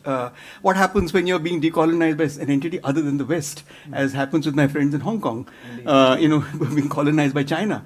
I mean, what happens to decolonization in contexts that are other than that of the classical decolonization sort of paradigm that India seems to have? Once I think you actually bracket, for me, I think that problem and recognize that particular strain, what you also drew attention to when you just spoke about, Greenberg, Rosenberg, and a particular tradition that actually irrigates these terms, then I think something else. So on the one hand, there is that history and your willful insistence on retaining that history, which is very important. On the other hand, there is this fact of the practice emerging from the art's practice itself, which is the conjuncture, if you like, that I think now we will have to figure out. I mean, we'll have to figure out what this is, because this is not really, in my view, actually happened in Indian cultural theory before. I mean, notwithstanding Tagore, I think. What has not happened in Indian culture? This particular coming together of a vocabulary of practice, along with the definition of a tradition or a strain, a historical strain, which, I mean, this is where I suspect Envisor becomes so important to you. Yeah. Because he would then become the means by which you would be able to access a lot of these legacies. For example, and there'll be many others. I mean, you mentioned, whatever, Patrick Flores. There could be other, academics, theorists who you would want to work with in the Arab world, in Southeast Asia, and elsewhere. Okwi's very favorite phrase was thinking historically in the present. And I think that if I may claim that term, I would be describing what I want to do or what I am doing, thinking historically in the present. That, I think, is very succinct for me. Indeed. Yeah, I just wanted to add to this conversation. Of course, it's interesting to have a glossary, find the footnotes, etc.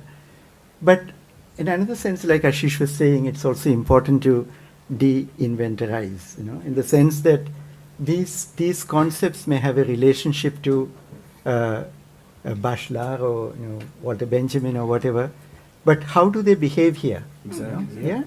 And how do they behave here? There, I think what Geeta was saying about these came from practice. Is there something in critical practice here which is really analogous to or similar to artistic practice, really? So in the sense that, is there something in the critical practice which happens in very close proximity with artistic practice? Some kind of process which is similar to artistic practice, rather than creating something which is loyal to where the concepts come from? Yeah. And the syntax of the use of concepts, is there something else going on? And I find that a fascinating thing. When I was reading the book, and initially when I was reading it first, of course it is difficult. I wrote to you, like it takes time to go through it. It's actually, you have to slow down. You have to pay attention to it. But it's also about finding a certain beat in the text, which is not really about understanding the concepts and putting them in the right order, but a kind of pulse of thinking, a rhythm of thinking, which is probably closer to an artistic pulsation. Yeah? That's wonderful. Absolutely. That's beautiful, Udaya. And it really echoes for me the question that Ranjit posed, which was, what kind of art form is criticism? That relationship of these two speech acts, as it were. Geeta, do you want to respond at all? And we have a few minutes to open it up to the audience. I'm sure there are questions as well from the audience. Would you like to say I something? just want to say one thing in response to Uday, because it greatly relieves me, and not just because it's convenient for me to be relieved, but because it gives a direction to my actual act of writing.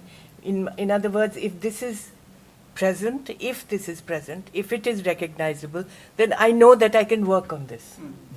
Because this is, I cannot become at this point an academic who can, and not that Ranjit was asking for that either, but what I mean to say is that I cannot change my mode of being of both being and writing.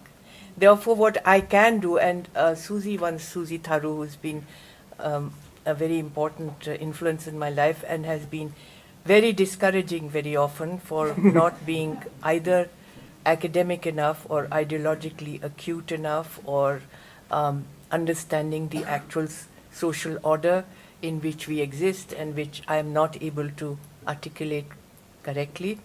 So she is a very critical voice in my life.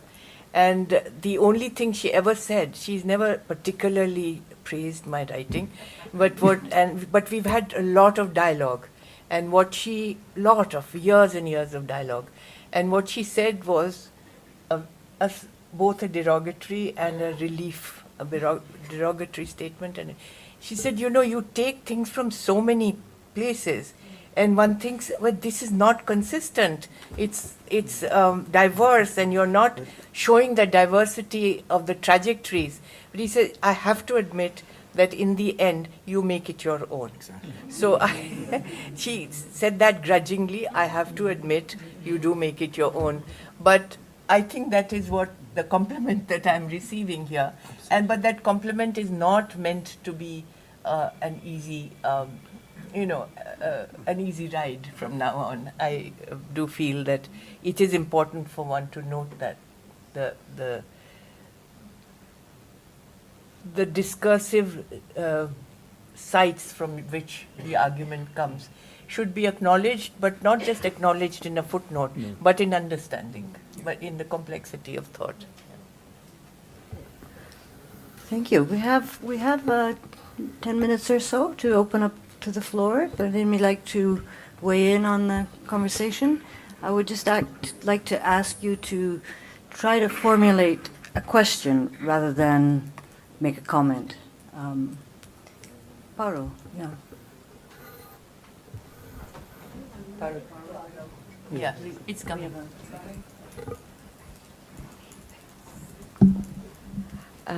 So this is, to get response from Geeta about her decision to keep out the artworks from this book. And to some extent, I got the answer from, I think, Ashish's presentation.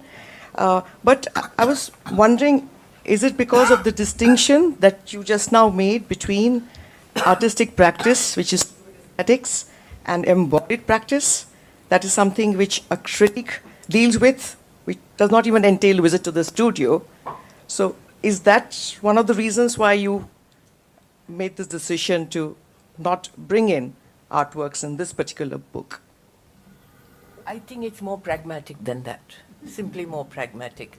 I've been working on this book, which is only and all about artists and their practice. And it has 3 sections, and it has elaborate sort of mapping. And I was taking far too long. And I know that I have these discursive texts, which I had not known how they would work together. So what was in, what shall we say, creative exercise was to bring them together and then reread them and rework them so that they work together as a discursive platform for my engagements. I don't think that in this, for instance, to bring in an artist would be out of the question. So for an artist's practice, I would have an essay form on practice. And for the idea of recursive narrative, I'll have a theorizing essay on recursive practice. The word recursive, everybody was saying rupture and conjuncture and disjuncture. The word recursive occurs very often. And so this recursivity was a theoretical engagement. And I think that I needed these sets of things to be actually foregrounded, even for myself. I have to say that when the book was put together, Indu was very, very encouraging. Ashish was very encouraging. My sister was encouraging, Anuradha Kapoor. And in just precisely that the artwork does not have to be here, because the artwork is here being not contextualized, but investigated as a legitimate and valid and important part of our political thinking. Thank you. Any other questions from the floor? Yes, I'm just curious about the word encounter, which as artists we use it often in our vocabulary. So, but I did not hear encounter. What's your take on that? On the word encounter? No, but you think that I use it or I should use it? I don't know. Why are you? I did not hear, because we are talking about other, like a lot of other words. In artistic practice, we often use encounter. No? So I'm just curious. It's there in the glossary because I have not read the book, or what's your? Well, there is a lot of encountering on my part. I don't know, encountering art practice, but I don't know if I use it as a concept. It would be valid to use it. I think that it's if encounter leads to a kind of communicational relationship and reciprocity, then encounter is a very useful word, and I'm sure it is there in the book, but somehow it may not be as repetitive as other words that have. I have a good sense of the encounter between disciplines and in my case, between artworks and me, or artists and me. My encounters are generally quite generous and congenial.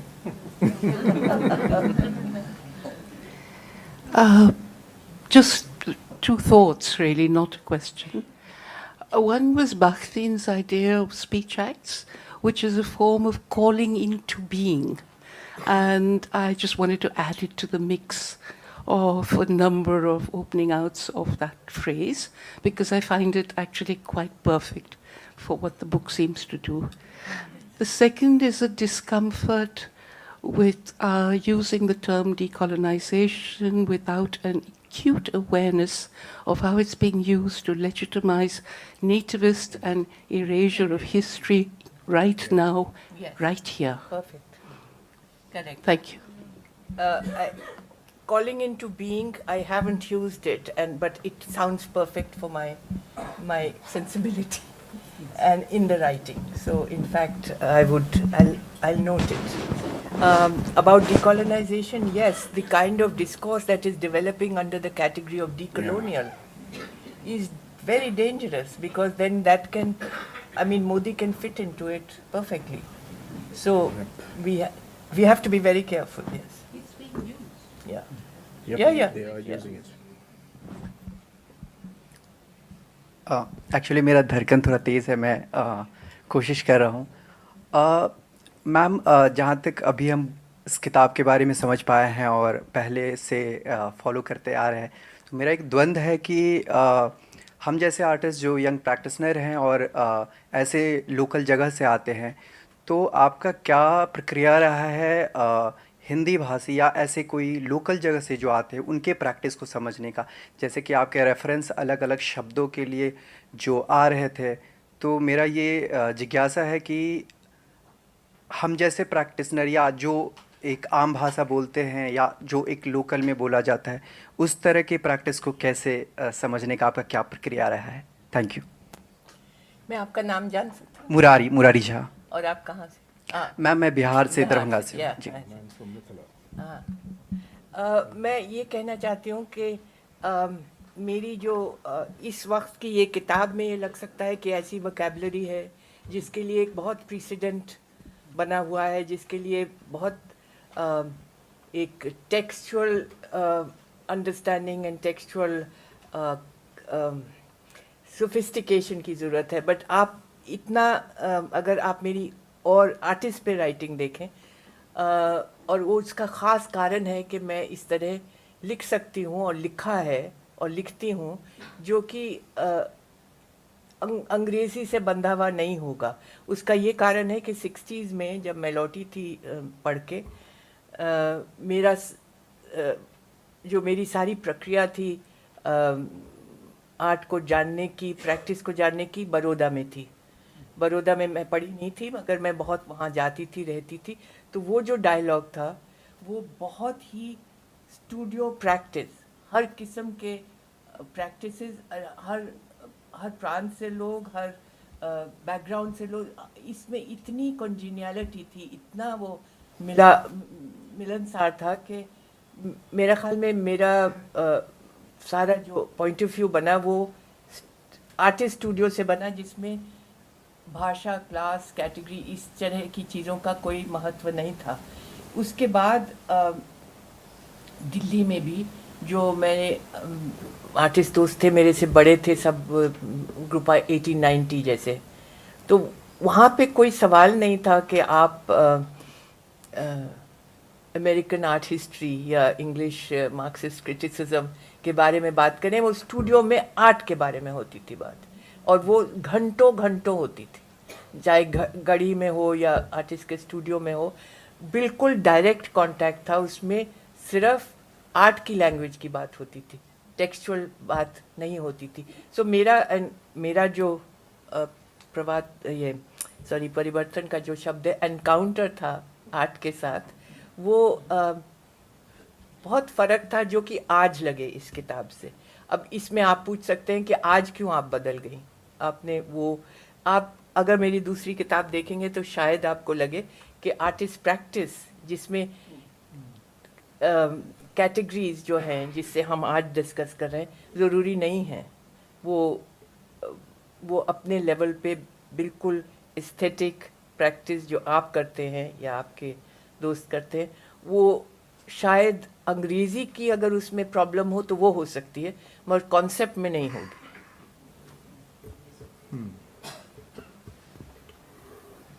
Thank you. Yes.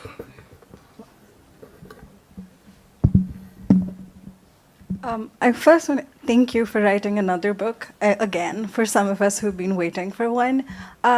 So I think I want to sort of revert back to what Ashish was saying earlier about the three theorists in a way. I want to go back to the Benjamin Bachelard, and sort of your own hesitation in a way to like claim the Marxist framework that you're working with. And I want to ask you very plainly, I guess, like, what is the purchase of form in your glossary? Like, in what I'm sort of understanding in your insistence to sort of think about history in the present is really, I think, the way a thinker like Jameson, for instance, is describing the work of form, right? Like that what highlights the present moment. So I think what I'm gathering is this, like your insistence on maintaining the aesthetic is really the insistence for cultural studies to stick to form in a way. So I just want to ask, like we have all these sort of, like as we're assembling your glossary with you in a way, like what is the purchase of form for you? Like what is the future of form in a way, especially when it gets so I'm disaggregated very happy in with front this of us? question because form is on the top of the list of my concerns. And to the extent that I would not mind, and I would claim, in fact, to even be a formalist when I write on art. So I have very great regard, not only on the concept, but on the experience of that encounter, that relationship, and the outcome of it is very often a formalist analysis. So whereas this kind of book, and that is why the question is coming, this kind of book will speak not primarily of form, although I think it comes through quite often, but another kind of book which I'm writing will be all about form. And I'm very glad that you mentioned Jameson. I'm a great admirer, and I'm beholden to Jameson in a way that is mocked at this juncture amongst the intellectuals in India and elsewhere. That I'm an absolute devotee of Jameson because I think he gave me the dialectical sentence that he was so extraordinarily created. Not just dialectical thought, but the dialectical sentence. And I'm not claiming that I have that capacity, but I have been a great admirer of that. And that dialectical sentence itself is form. So I would very much agree with what you're saying.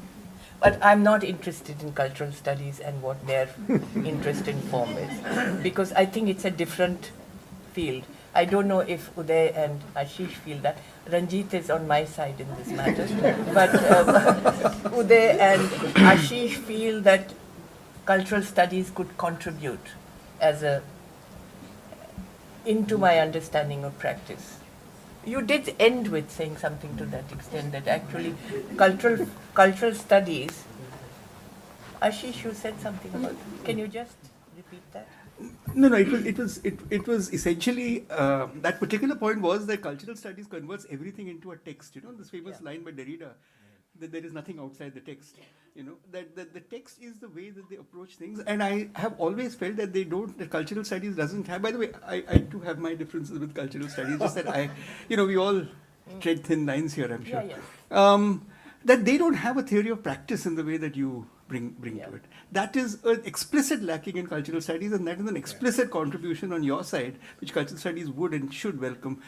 Interestingly, on form as against practice, cultural studies will claim Jameson. And Jameson then, and in a way, it was interesting that you mentioned that you were a formalist and also a Jamesonian, because Jameson is not a formalist. At least he would not be seen as such. I mean, so Jameson is actually very pivotal to precisely that argument. So I'm glad that his name came up. Udaya? Yeah. I have a very small kind of question and thought process. Thank you for writing the book, Gita. I have taught your book, When Was Modernism, many times. So this will be great to read. I think the question comes from a part of the discussion where there was a sense of making the book taxonomized or not, or having an inventory or a de-inventory, as Uday says. But the Speech Act is an act of power. So is this Speech Act as an act of power of And you said some very interesting things that were coming as part of this repetition, as mutations, etc. So how would you think of kind of is the Speech Act of power, from power, or giving power? Yeah. No, I see what you mean. I think you're coming also from Gayatri Spivak's question, can the subaltern speak? So there is a background to this. There's a background to your question. And I respect this question. I think, yes, Speech Act is an act of power. I do agree. And I think we could possibly have a discussion on this, which we don't have time for. But it is, yes. Sarovar, I think that it raises a very important question. I think and I'm sure we could all discuss it, but there's not time. But thank you for raising this. Yeah, that's actually very excellent. Very good. Well, since we happen to be out of time and out of questions for the time being, I guess all that is left is for, well, maybe Udaya would like to say just a comment. small Yeah, thing please. about speech acts. Like when we think about speech acts, we tend to think about commands, and performatives. Performative is only one kind of speech act. Yeah? I'm thinking about also thinking about utterances like the prayer, for example. Like Prayer. Yeah? Prayer. Praying. Yeah. Chanting, praying, and then utterances in the subjunctive mode, which are really like imagining something. You get them very often in slogans, for example. Prayer itself is actually a subjunctive form. Like No, please explain. let something happen. Like let this happen. Now, let this happen is actually something which is not neither a constative, where we are making a statement, nor is it a performative in the sense in which saying let it happen will invariably make it happen. Yeah? Or I wish this would happen. Yeah? And I would say victory to the revolution is a subjunctive statement. Yeah? Sorry. Victory to the revolution, Inqilab Zindabad, is a subjunctive statement. Yeah? So I think it could be interesting to, I'm not saying that these are devoid of power, but they are not like utterances which hold power, yeah, They are not necessarily. Yeah. Please. We have one last question. Thank you. Go ahead. We need a mic, please.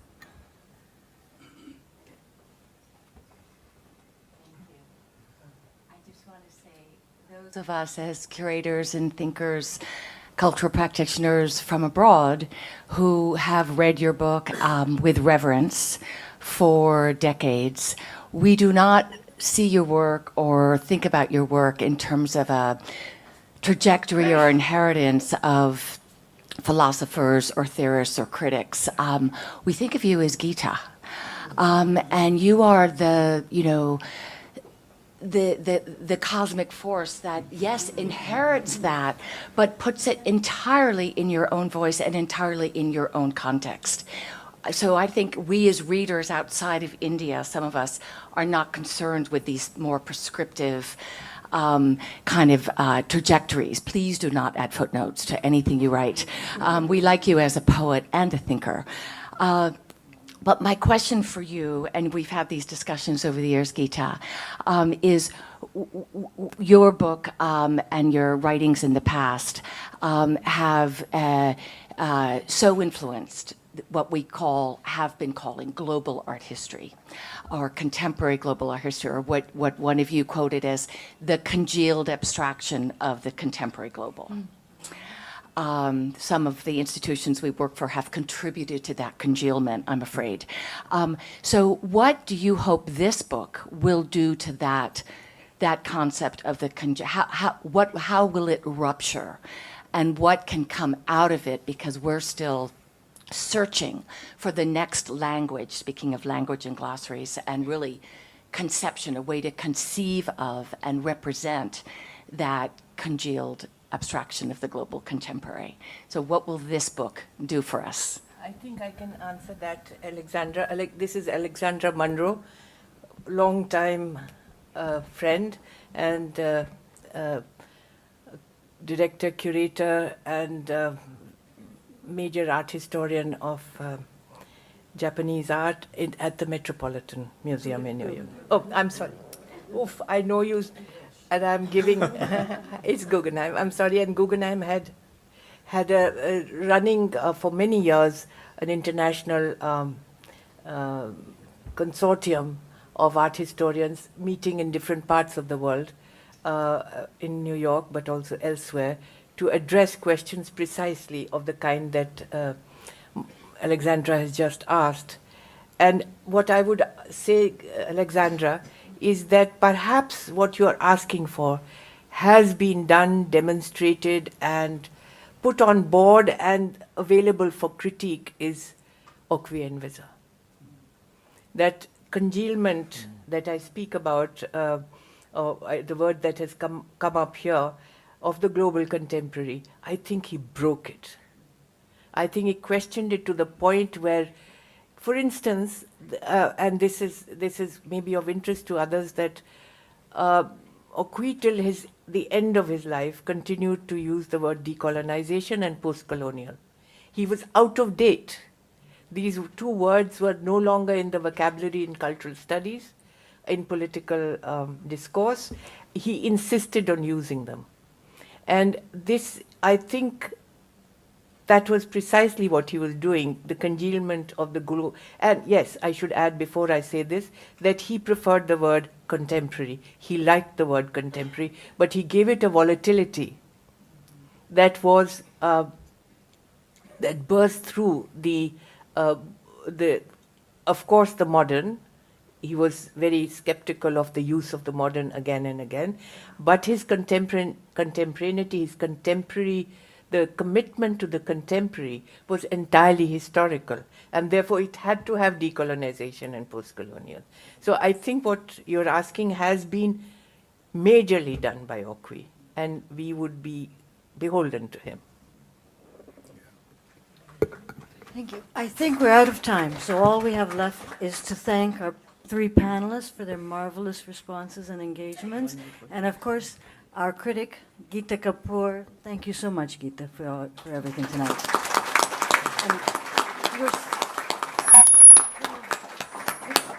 And Indu, are you selling books? Yes, no.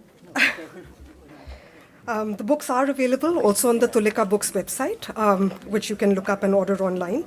And I'd like to thank our speakers, Gita, Ranjit, Ashish, Udaya, and especially Saloni for also moderating the panel.